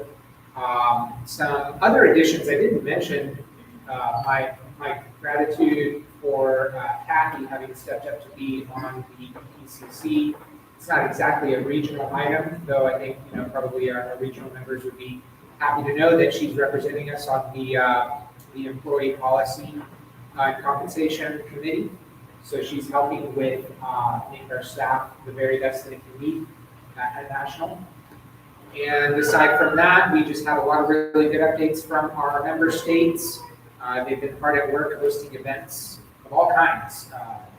Booths at state fairs is a big effort in Kansas right now, and doing all kinds of really good social events. Washington has been doing trainings on how to 3D print firearms and accessories, magazines. So that's pretty based. And what else? Yeah, those were kind of some of the main highlights. Oh, we have a Discord for our region now. I was able to compile a list of our 2022 delegates, alternates, and all of the state affiliate leadership. And that is kind of the starting point for Discord and a MailChimp that I set up so that I can just really easily keep our region folks updated. But everyone who's a member of the party in Region 1 is very much invited to join the Region 1 Discord and the MailChimp newsletter, which can be found linked in my report. So, happy to take questions. And you can see nice pictures in the report. Try to pepper in a little bit of humor. Never forget WTC7. So I did not. That's like 2010s or Well, you know. All right, any questions? Thanks, everybody. Thank you. Okay, up next we have Region 2.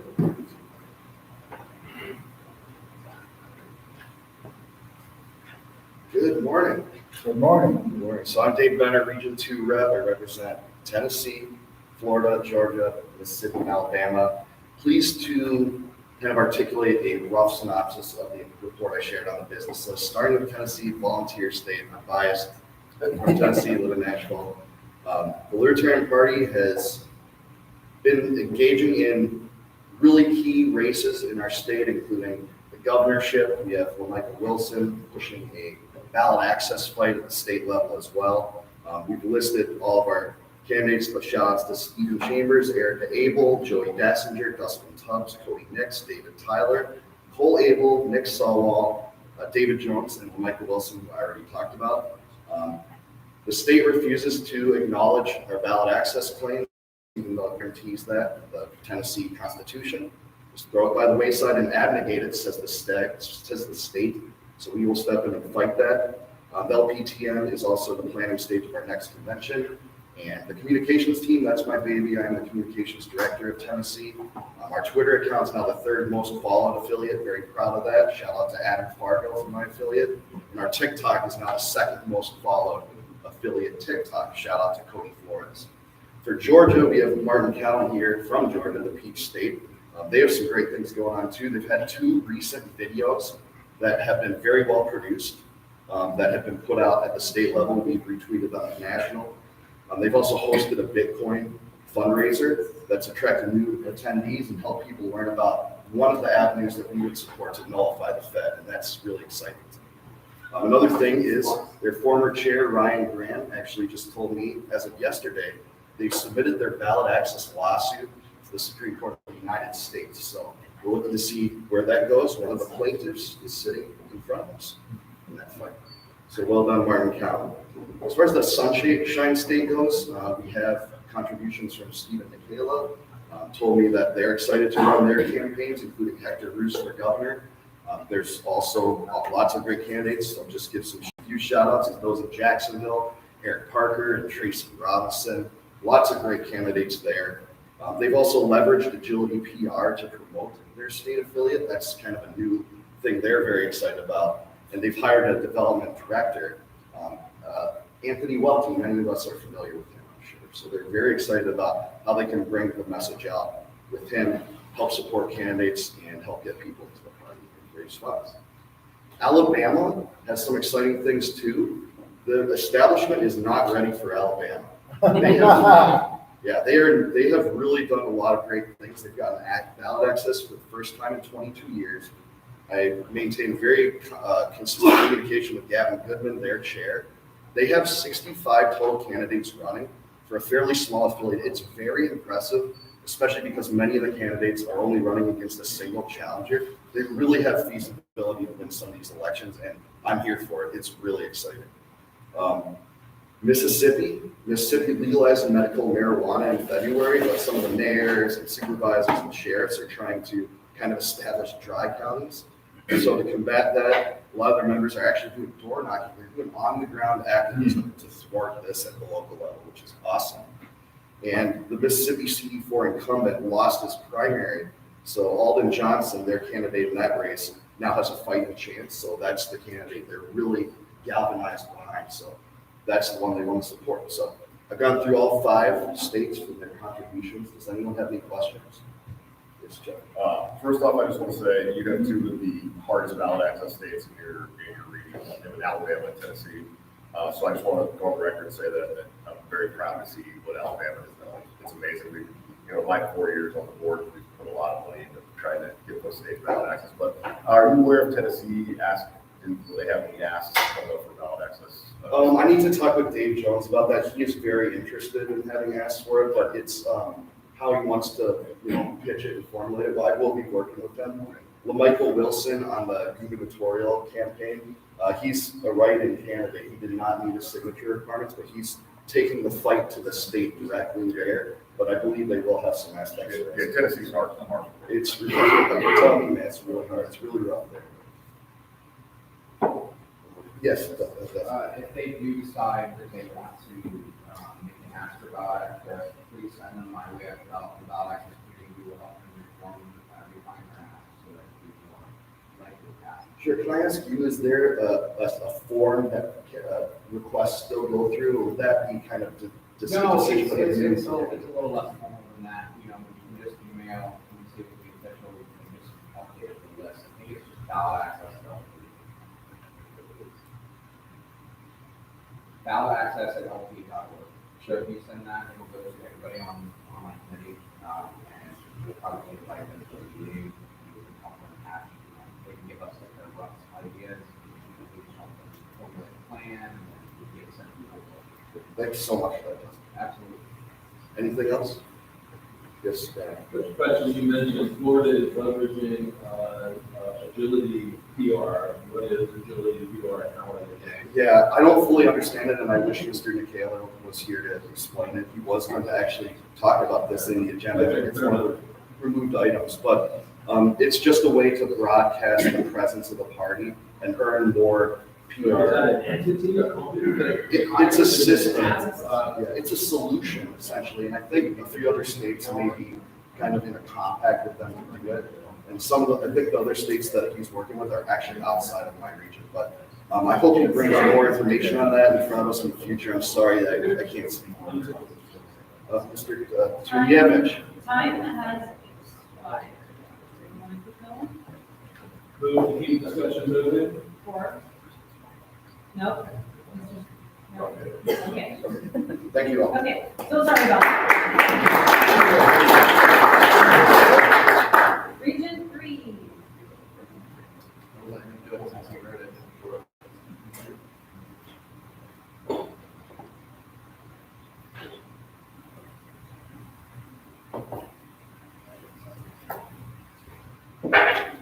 Hello, everybody.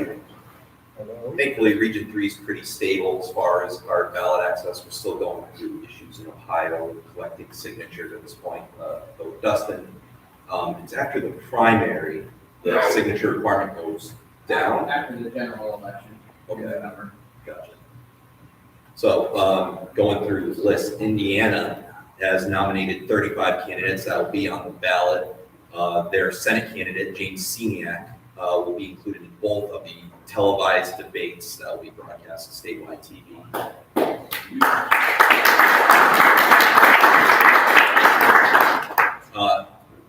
Our candidates in Indiana actually joined the Democrats, holding 17 town hall meetings across the state, which the Republicans refused to participate in.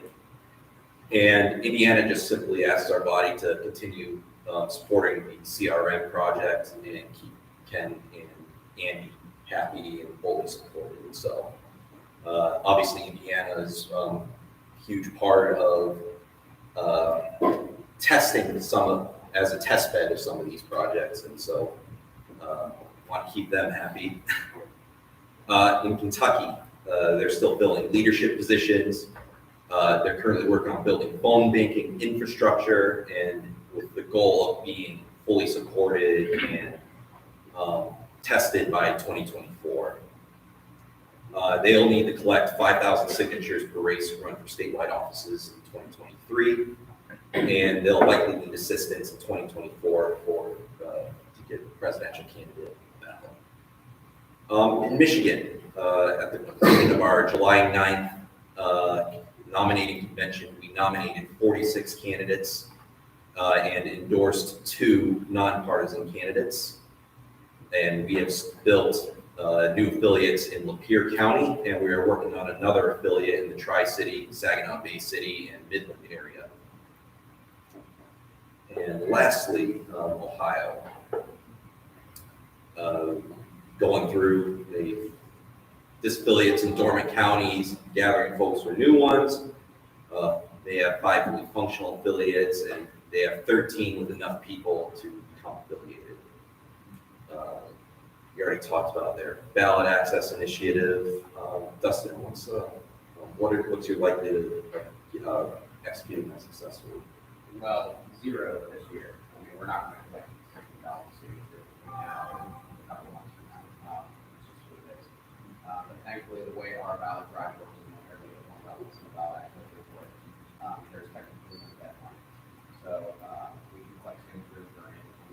period, and, depending on what we turn in with our ballot access, begins, we get access to a full election cycle, so presidential and gubernatorial, and then we have to achieve 3% of one of those elections within the block.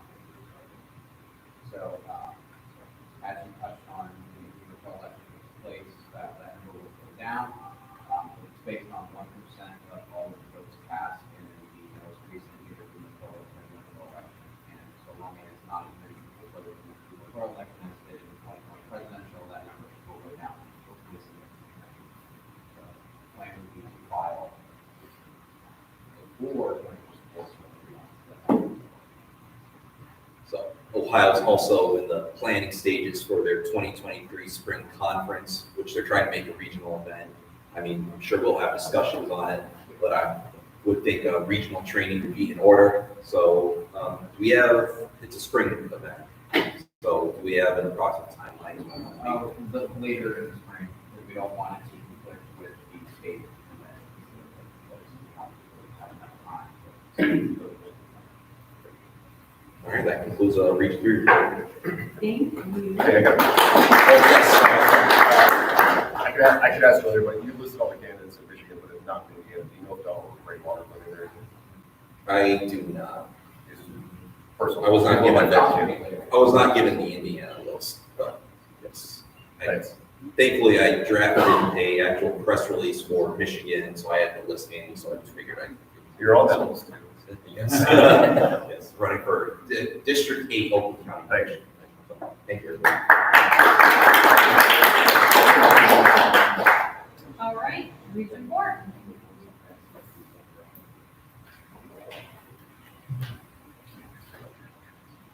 Good morning, everyone. Carrie asked me if I'd go ahead and give this report. California is Region 4, right? So Carrie's been doing a great job. For those who are listening in, she's on the social media committee for the national. She's taken over the Instagram account, really revamped that, and did a great job there. I just wanted to point that out. Things to highlight for Region 4, we've got a lot of candidates, and I'd just like to kind of put those out there. We've got Tom Nichols running for State Assembly, District 8. In my county that I'm affiliated with, Jeff Hewitt is up for re-election for Riverside County Supervisor, District 5. We've got Shane Strawn for Hanford City Council, Francisco Ramirez, Hanford City Council, Amanda Saltry, Hanford City Council. Hanford's got a lot going on. Michael Lima, at-large seat on the Hayward City Council. Terry Miller, at-large seat on the Cypress City Council.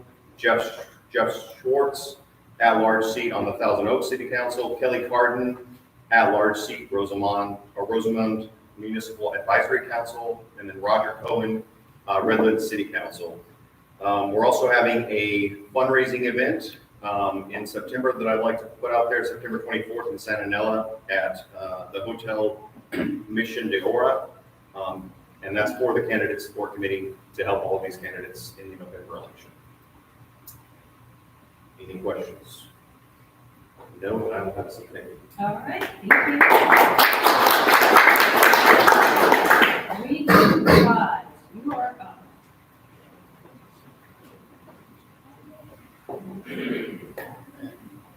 Good morning, everybody. I'm Andrew Watkins. I'm the Region 5 rep. And our alternate is David Dassing over here. So Pennsylvania was kind of left hanging. The previous leadership just kind of left after being unseated, and they were kind of struggling with fundraising. I believe they still are a little bit, but they just hired a new executive director, and I think they're still in talks about the contract. And I was able to talk to their membership director. She was having just trying to find her footing, and I was able to connect her with Delaware's outreach coordinator, and that kind of gave her a little bit of a boost. So that's something that I kind of would like to do moving forward with all of the states if they're lacking in one area. Kind of facilitate a conversation between the rest of them so they can exchange skill sets and ideas and stuff like that, and kind of empower them all and lift everybody up. Maryland, they got 9 candidates for office, and they have a really good governor candidate. I believe he's going to be here. Is that right, today or tomorrow? Yeah. Cool. David Lasher. So, there you go. West Virginia, as Travis mentioned for Will, they have a very viable state Senate candidate in Austin Lynch. He's running against a very unpopular Republican who it's just a one-on-one race, and they're hoping to get some support from national because it's pretty decent. It's winnable, it seems. DC has been pretty much revitalized. Some of you were able to hopefully meet Bruce Majors last night. He's a cool guy. He's been heading up DC pretty well. He's running for, I believe, mayor, I think. I'm trying to blanking on, I think, or maybe it's delegate. I think it's delegate he's running for. And he was able to find somebody to serve as vice chair until they have elections. Stuff like that. Delaware is doing great with fundraising, and they have a couple of candidates also running. But they've been doing a lot of events. I think they're doing quarterly fundraisers. They have another one at the end of the summer and late next month.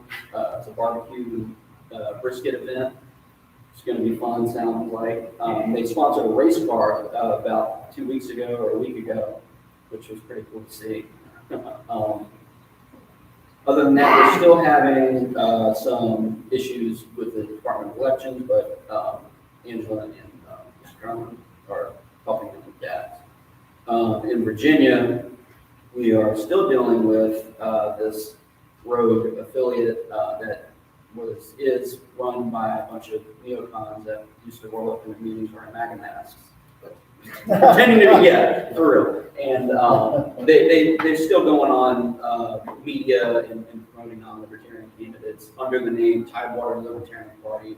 So a lawsuit is underway against them. And then North Carolina has 28 candidates, which is great. They're starting to push against the ABC laws, which are no state.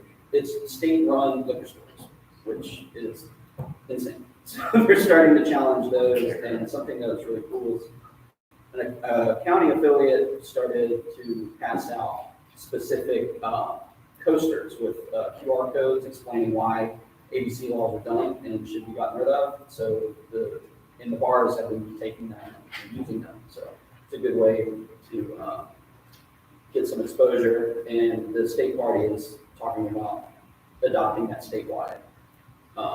And then some other things that they're working on, they're helping a homeless veteran that was arrested in October, and police were harassing him and tased his dog and separated them. And the video was released. They fought to have the body cam footage released, and that was released, I think, a couple days ago. It's what you would expect. So, and then they're also trying to get the source code for the election software in their state. And the Department of Elections is fighting against that, of course. But they are working with Spike with some other events going on. But that's about it. Any questions? Oh, I'm sorry. Yes. Eric Brownson from North Carolina. I just wanted to add a new development to the homeless vet and his service dog. We put so much pressure in the city of Gastonia that the chief of police was forced to resign because they were holding all of the body cam footage hostage and have caused such a huge issue over there. The police in that city has resigned now, and it was a big win for us.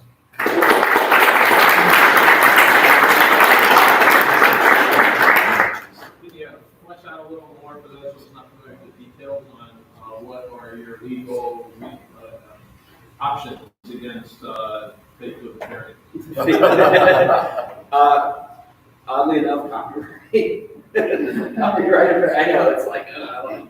So I'm not really involved in the particulars of the lawsuit, but I would like to at least be there since I kind of lit the match on that about a year or two ago. I think it was about 2 years ago now. Almost. Do they have meetings with your crash or Oh, something? yeah.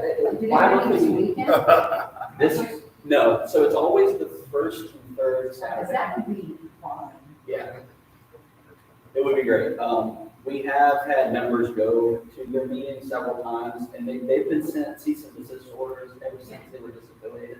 Several times they were ignored.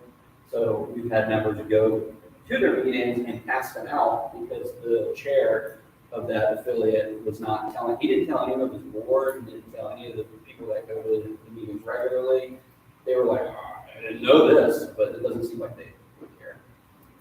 So. Yep, all right, thank you. Thank you.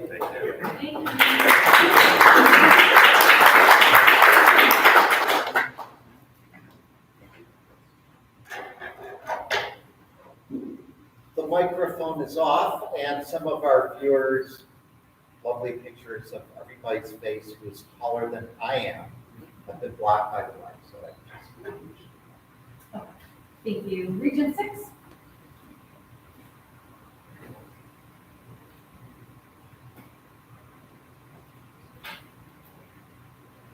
Hello, everyone. Joseph Eklund, Region 6.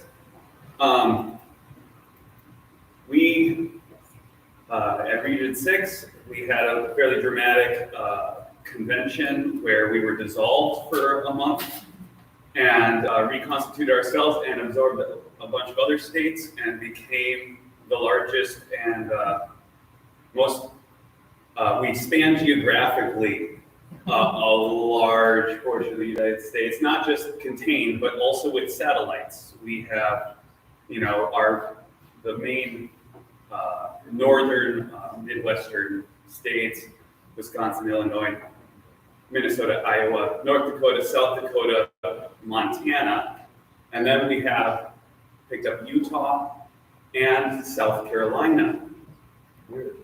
Yeah, We still Nebraska. yeah, we had lots of shuffling. So we're, I think we could develop a better communication culture. We're still working on that, but we have some really great states that have been doing a lot of good work. As we've already worked with Illinois on ballot access, that was a successful thing we supported them with. They did an amazing job. They really rallied the troops, and they were largely successful. They only had, I just had a meeting, and Bill Redpath informed me that they had a little bit of a paper candidate for Secretary of State, I believe, I forget. Secretary of State Jesse White, which is basically had the same name as their previous Secretary of State, and that was, it sounds like that's, they were challenged. I don't know the details. It wasn't, we're talking about that, but it sounds like that was a disappointing thing, but Bill is still on there and they're doing a great job there. In Wisconsin, we have Jake, who is challenged, and Angela helped establish the defense with Nicholas Flatley, my friend in Wisconsin, and we successfully overcame that challenge. And we've got my friend Neil Harmon running for our statewide. Sorry, I'm a little nervous. Some other things that were of note in South Carolina, they've been running this Porcupine Club, and they've already reached 75% of their budget goals for the year. And it's only, 7 months in. South Dakota, their gubernatorial candidate will be debating Christine Ohm and Jamie Smith on air and in person in Rapid City on September 30th. So that will be something that will be really interesting for us as Libertarians to be broadcast there. And I don't know, there was a lot of states, and I didn't want to go over all the details of all of them, otherwise it would take a long time. So you have any questions? You have New Mexico on your report, are they? They are, so New Mexico, they were signed on with Region 6 for representation at national, but immediately following the convention or joint region, they decided to withdraw from the internal governance of Region 6. So essentially what that means is they don't participate in, communicating with the rest of the region, with me as the representative, that sort of thing. They are in a rather unique situation where they aren't then represented by default by the vice chair, but rather are still documented in Region 6, but aren't participating essentially with national and certain. Well, I reached out to Luigi about a week and a half ago for a report, and he told me to get a hold of him after August 5th. So if you want me to take the reins on that, I can. Yeah. Sure. It's so we'll duke it out later, man. But any other questions? How's Jacob Vanderplas's campaign go? Oh, well, he kicks ass. He's doing great. Yeah, he's really motivating the troops, and he is so busy doing events all the time. I think that as always, we could always do more. Okay. But isn't that always the case? We could always do more. All right. All right, thank you. Thank you. All right, next up we've got Region 7.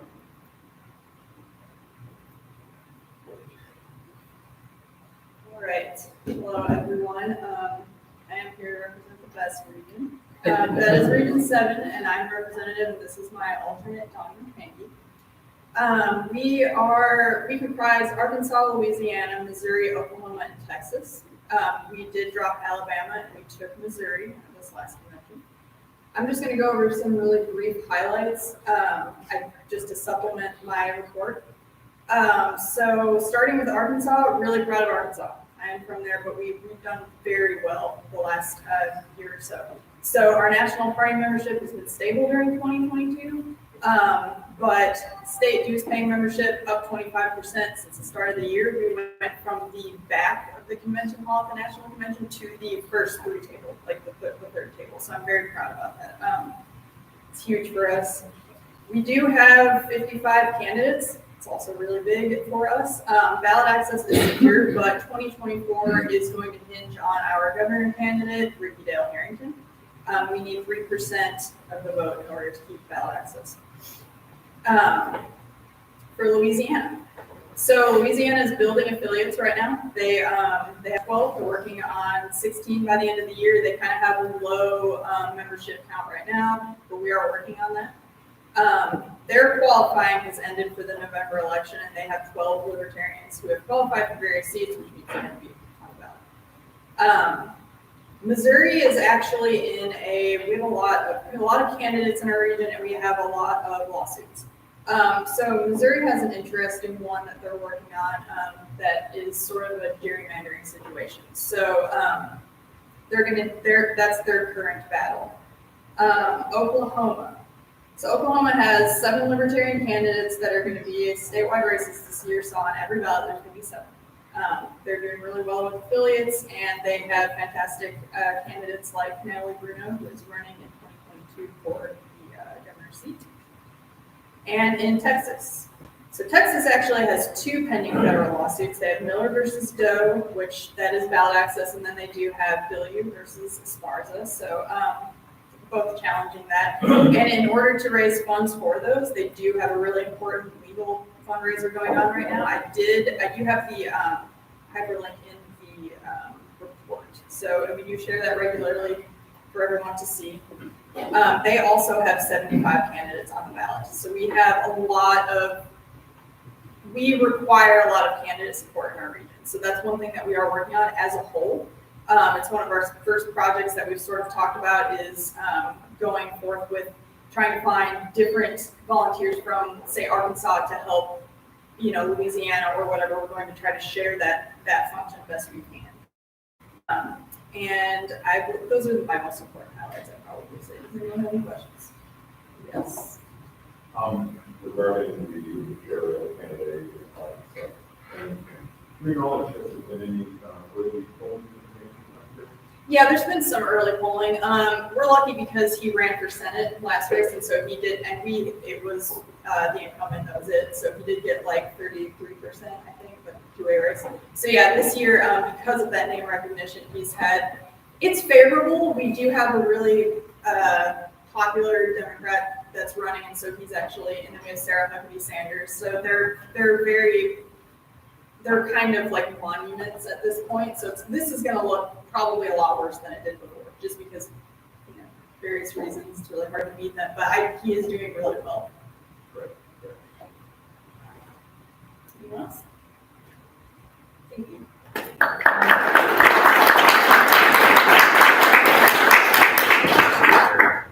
right, we've got Region 8 up next.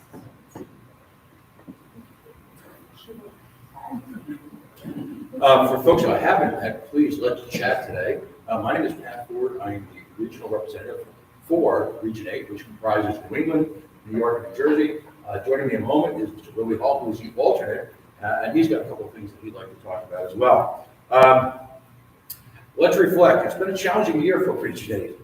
As my good friend Rich Bowen can attest, if Region 8 has a motto, it would be adapt, improvise, and overcome. We are all aware of the controversy surrounding what I'll call the management issues at several Region 8 affiliates. I'm here to say to all of you that because of truly outstanding leadership at the affiliate level, those challenges are largely behind us and have been replaced with a fervor for liberty that, frankly, is astonishing to be a part of, particularly in America's bluest region. Our newest challenge, as you're probably aware of course, is ballot access. I'd like to point out the fact that the affiliates around the region and their newfound ability to promote great candidates, well, that's a great problem to have in the sense that we now actually have ballot access challenges to overcome. I'm happy to report that volunteer ballot access efforts are at an all-time high, as is cross-state ballot support. We've had volunteers from Vermont go to New York, we've had New Yorkers go to Connecticut, we've had Rhode Islanders go to Maine, New Hampshire, and New York. And we're trying to encourage really a collegiality amongst the regions. Understanding that, particularly in the Northeast and certain other parts of the country, we can't write a check for ballot access anymore. We have to really engender that sort of power and that commitment amongst the affiliate members to go out and get it done to whatever degree we can ourselves, so that we could spare our candidates the time and, quite frankly, the financial investment of the Libertarian Party in doing so. And that's going to be a significant project for Region 8, I think all of us across the nation in the coming months. Some specifics. New York continues its efforts on litigating ballot access.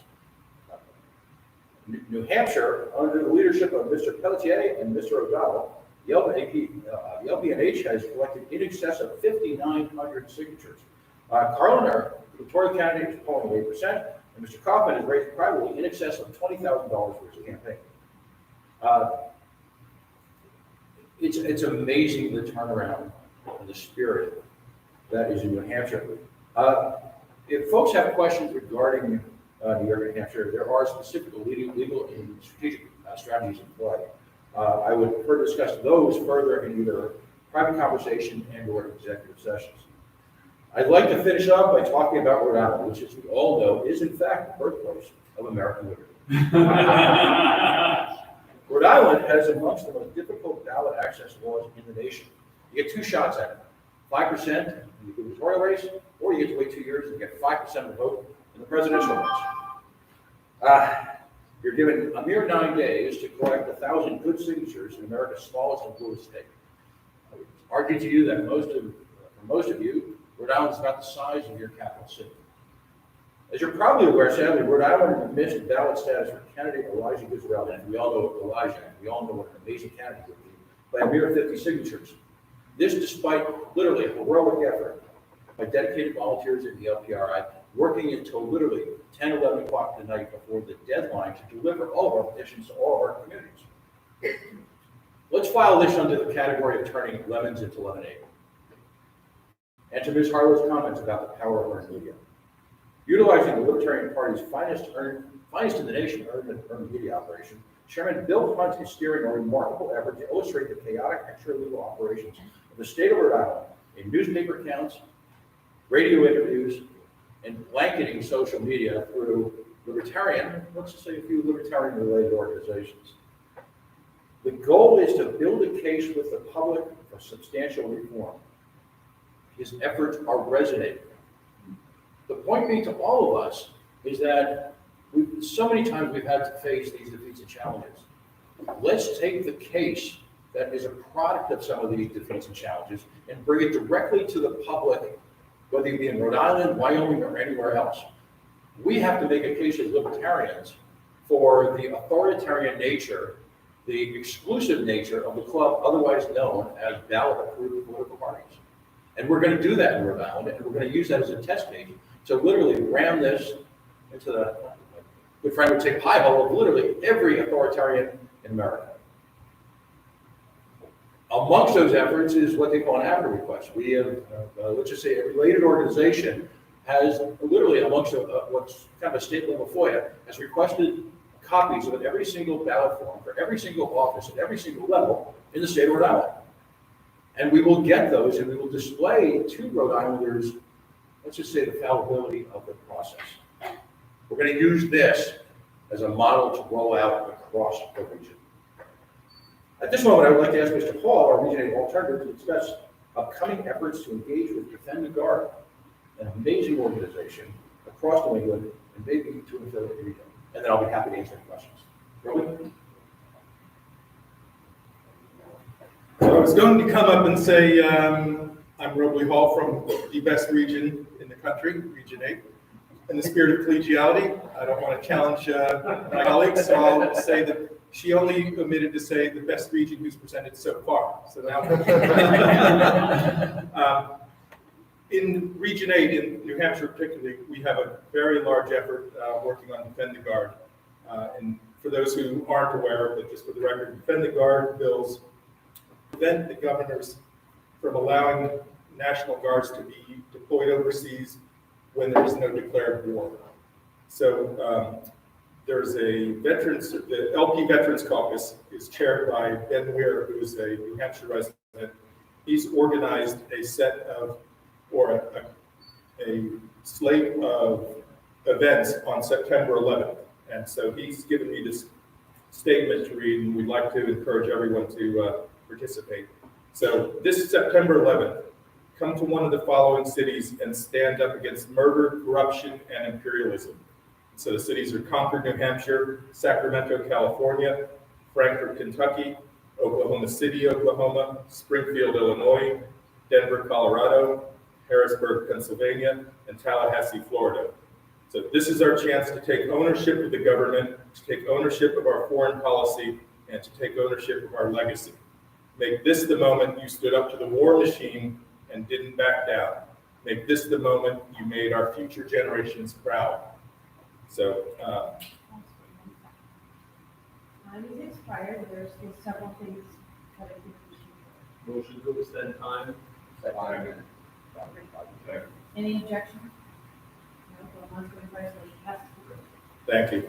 So, if you'd like to have any of your affiliates, any of your members participate or have any questions, Ben and the Libertarian Party Veterans Caucus can be reached at Weir for Liberty, which is WEIR, number 4, Liberty @gmail.com. Also mentioned Ben is running for sheriff in New Hampshire on the basis of being a constitutional sheriff. As everybody knows, I'm sure the Constitution calls out one local official, and that's the sheriff.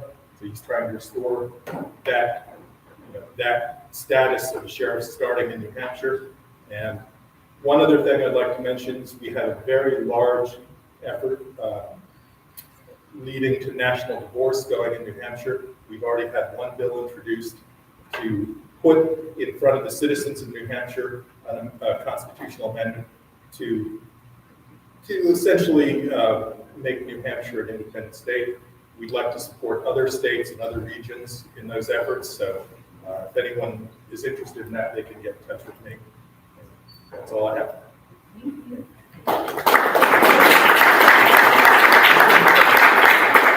So we're short on time. Does anyone have any questions for either me or Mr. Hall? I do. Can you tell us what the status of the candidate challenge was, or the response to that for election campaign? Astonishingly enough, despite the requirement to respond without documentation within 24 hours, as of this morning, the Rhode Island Libertarian Party has yet to receive a single communication as to either A, the acceptance of the challenge, B, what the process is, or C, when we're going to be able to represent ourselves. So it's, Calvin Ball, for people who are Calvin Ball, I think it's kind of making up the rules as they go along. So I know you turned one in, I reviewed it, I thought you guys did a really good job considering you had less than 24 hours, 9 hours. Right. Very impressive. And so you're basically waiting to hear back if they looked at it? Yeah, they can formally acknowledge receipt of it, Okay. as well as the receipt of all our, let's just say, alternative organizations' requests for information. And if I could just point out briefly, amongst the people who received back for the signatures that have been invalidated was collateral and other forms from other candidates that have been commingled. It's just a mess. Is there supposedly going to be hearing dates sometime in the future if they do? Sometime. Okay. And I would love to, as we've done a couple of things, incorporate yourself and Mr. Paul, and to see what we could do. And, now that apparently it's going to be a couple of days, I'll make sure your office gets, Reach out to me. yeah, some of the documentation in terms of the law that we can forward on. I will do the legal research for you myself, just let me know, I will get it done. Great. Appreciate all of your support. You're welcome. Anybody else have any more questions? As well. Yeah, I just wanted to make note of the situation in New York, how we came up short by only a couple of thousand signatures. And I want to let this board know, everyone knows that I had some serious problems with the previous iteration of the LNC. One of those things, the list is 1.5 miles long, but one of those things is, I believe we were a little too risk averse and careful when we came to New York by putting stipulations on the money that was to be doled out. We'll never know, but had they had that money previously, they may have gotten over the top. So I just want this board to keep in mind that as a third party and where we're at, being careful is not going to help us. We need to be bold, we need to be risk reward, not risk averse, and I hope the current board members here will keep that in mind. We need to be a little more bolder. I'll never know whether that was the situation, but I was disappointed that New York didn't make it. They did a wonderful job. We could have helped them a little more, I believe. Thank you. And to your point, Mr. Bowen, I was remiss in forgetting to thank the LNC for the upfront, straightforward effort at giving money to New Hampshire. New Hampshire is double the amount of signatures necessary. And again, in a very straightforward, aggressive approach by Mr. O'Donnell and Mr. Pelletier. And to your point, they got the money, they used it, and we're on a pathway to success, I believe. So time just about expired. I want to encourage everybody in Region 8 and other states that after you complete a campaign, please do a postmortem, because that helps us help you in the future. It's not about shaming you or pointing out your flaws when you do a postmortem. If we can figure out other things we could have done right or ways we could have helped you, we can help you better. Thank you all. Let's do one more question. Recognized from the gallery. What's that? May I be recognized from the gallery? Does anyone have any objection to recognizing Mr. Cordova from the gallery for like 30 seconds? Yeah. Okay. I just wanted to piggyback because I am from New York and I was a part of the efforts in New York. I just wanted to comment on that for a second.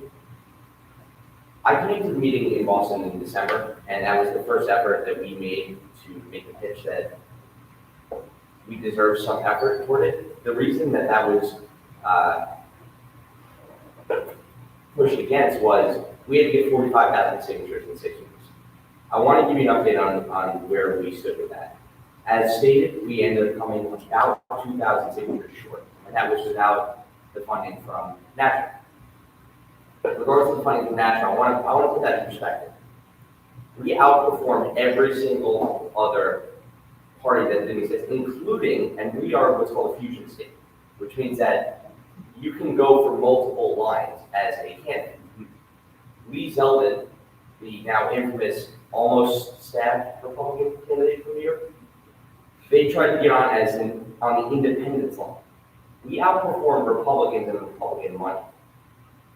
So it is very doable with the right efforts and the right coordination for us to get over the top, even in onerous situations like that. And we are that close, we are fighting it in court. But at all the other parties that exist, we went up against a millionaire in Harry Wilson and the Unite New York Party, the Green Party. Other parties came well short.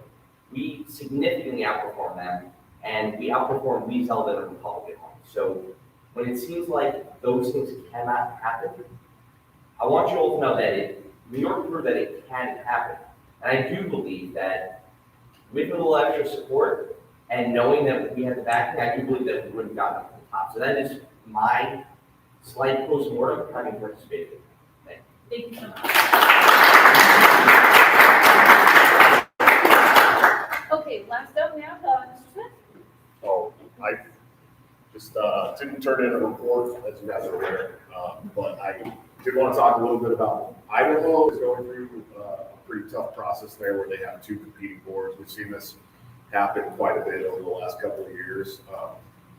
I had got on their EC call, Zoom call a couple of weeks ago, and listened to all one sides of that issues, their complaints and gripes, and kind of gave them some information and told them what I thought could be the process. About 4 or 5 days ago, Jason Sorensen, the chair of one of the affiliates that are competing, sent me a document that has probably 100 documents in it, videos, phone calls, stuff like that. So we're going to have to eventually call a special meeting to really talk about this stuff.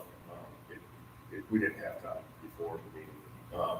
So that's something that's on the docket, and I'm going to go through all that information. Of course, I'll send what needs to be sent to the board as well, so the board has that stuff. I imagine that during that special meeting, we'll have to bring a motion to recognize another affiliate. I mean, that's what it sounds like to me. But we'll go over that as a board. So I'm not going to do it all on my own. I did reach out to New Mexico for a report. I reached out to Chris Lucchini. He told me that he wasn't available for anything until after August 5th. I don't know why, so nothing from there. I did talk to a couple of members of Hawaii. They're also having some issues when a member was removed from the board. They don't know if they did it the correct way. It sounds like they're going to be able to work it out on their own, though, so that's an important thing as well. And I have not gotten any kind of report from Wyoming at all. I did talk to Apollo a little bit just to find out what's going on. They're very shut off, so I'm going to try and get a Discord together with all of the state leadership for the 4 states there and go from there. But it is a hard couple of states. So that's all I have. If anybody has any questions, feel free.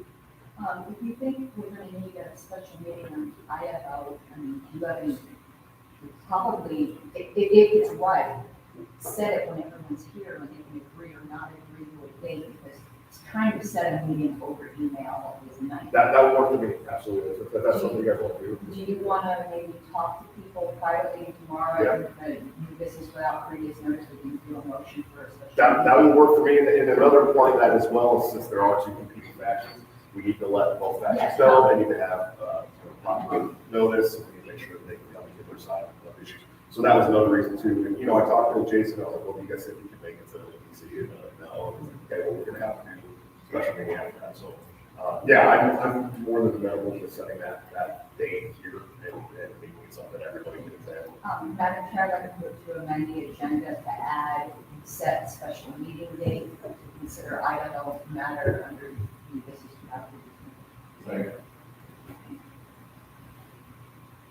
This requires 2/3. So I'm going to do a voice vote and then we'll count off anyone. Any further discussion? Going once, going twice. Okay. All in favor? You say aye. Aye. All opposed? Any extensions? Okay, that's unanimous. Thank you. Okay. No more questions. Nothing worried about Idaho. Okay. And like I said, I have that document, so we can send that. It's not something. Yeah, no, it'll be executive session probably one more. Okay, that brings us almost to lunchtime. So let's see where we're at now. 20 minutes. We've got 20 minutes. APRC audit. It's been struck and then oversight committees complaints twice. Okay, well, we can definitely. How do we feel about doing one report and then going to lunch 10 minutes early? Good? I would just remind you that we do also have a new line item for the meeting today, and that might be good for you to do during that 10-minute period. Let's do that. APRC, are you? Yes, that's fine. Okay. Fantastic. This will be super quick because APRC is a secret committee, and if I tell you anything, I'll have to murder you all. So, but actually, there's a little bit I can tell you. I was elected APRC chair because basically I'm the only one on the committee who's been on there before. But because of that, I only agreed to do it for 1 year. I want other people to have opportunities. So after 1 year, I'm going to step down as APRC chair, and the committee will elect a new chair. One thing, though, the committee did express to me is that they would like the role of the APRC to perhaps be revisited and expanded. Obviously, that will be up to the LNC. But we are going to meet and put together a proposal, and then it will be up to you guys. Because right now, the APRC just basically, we're a disapproval committee. We don't necessarily approve things, but we can disapprove them. And there's been some content suggestions, which really we're not supposed to do, and they would like to have at least a limited role in suggesting some improvements to content. So that's basically all the report we have.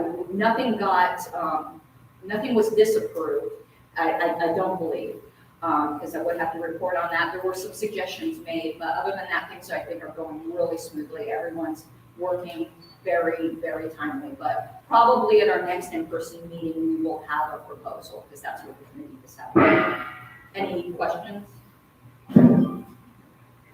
Awesome, thank you.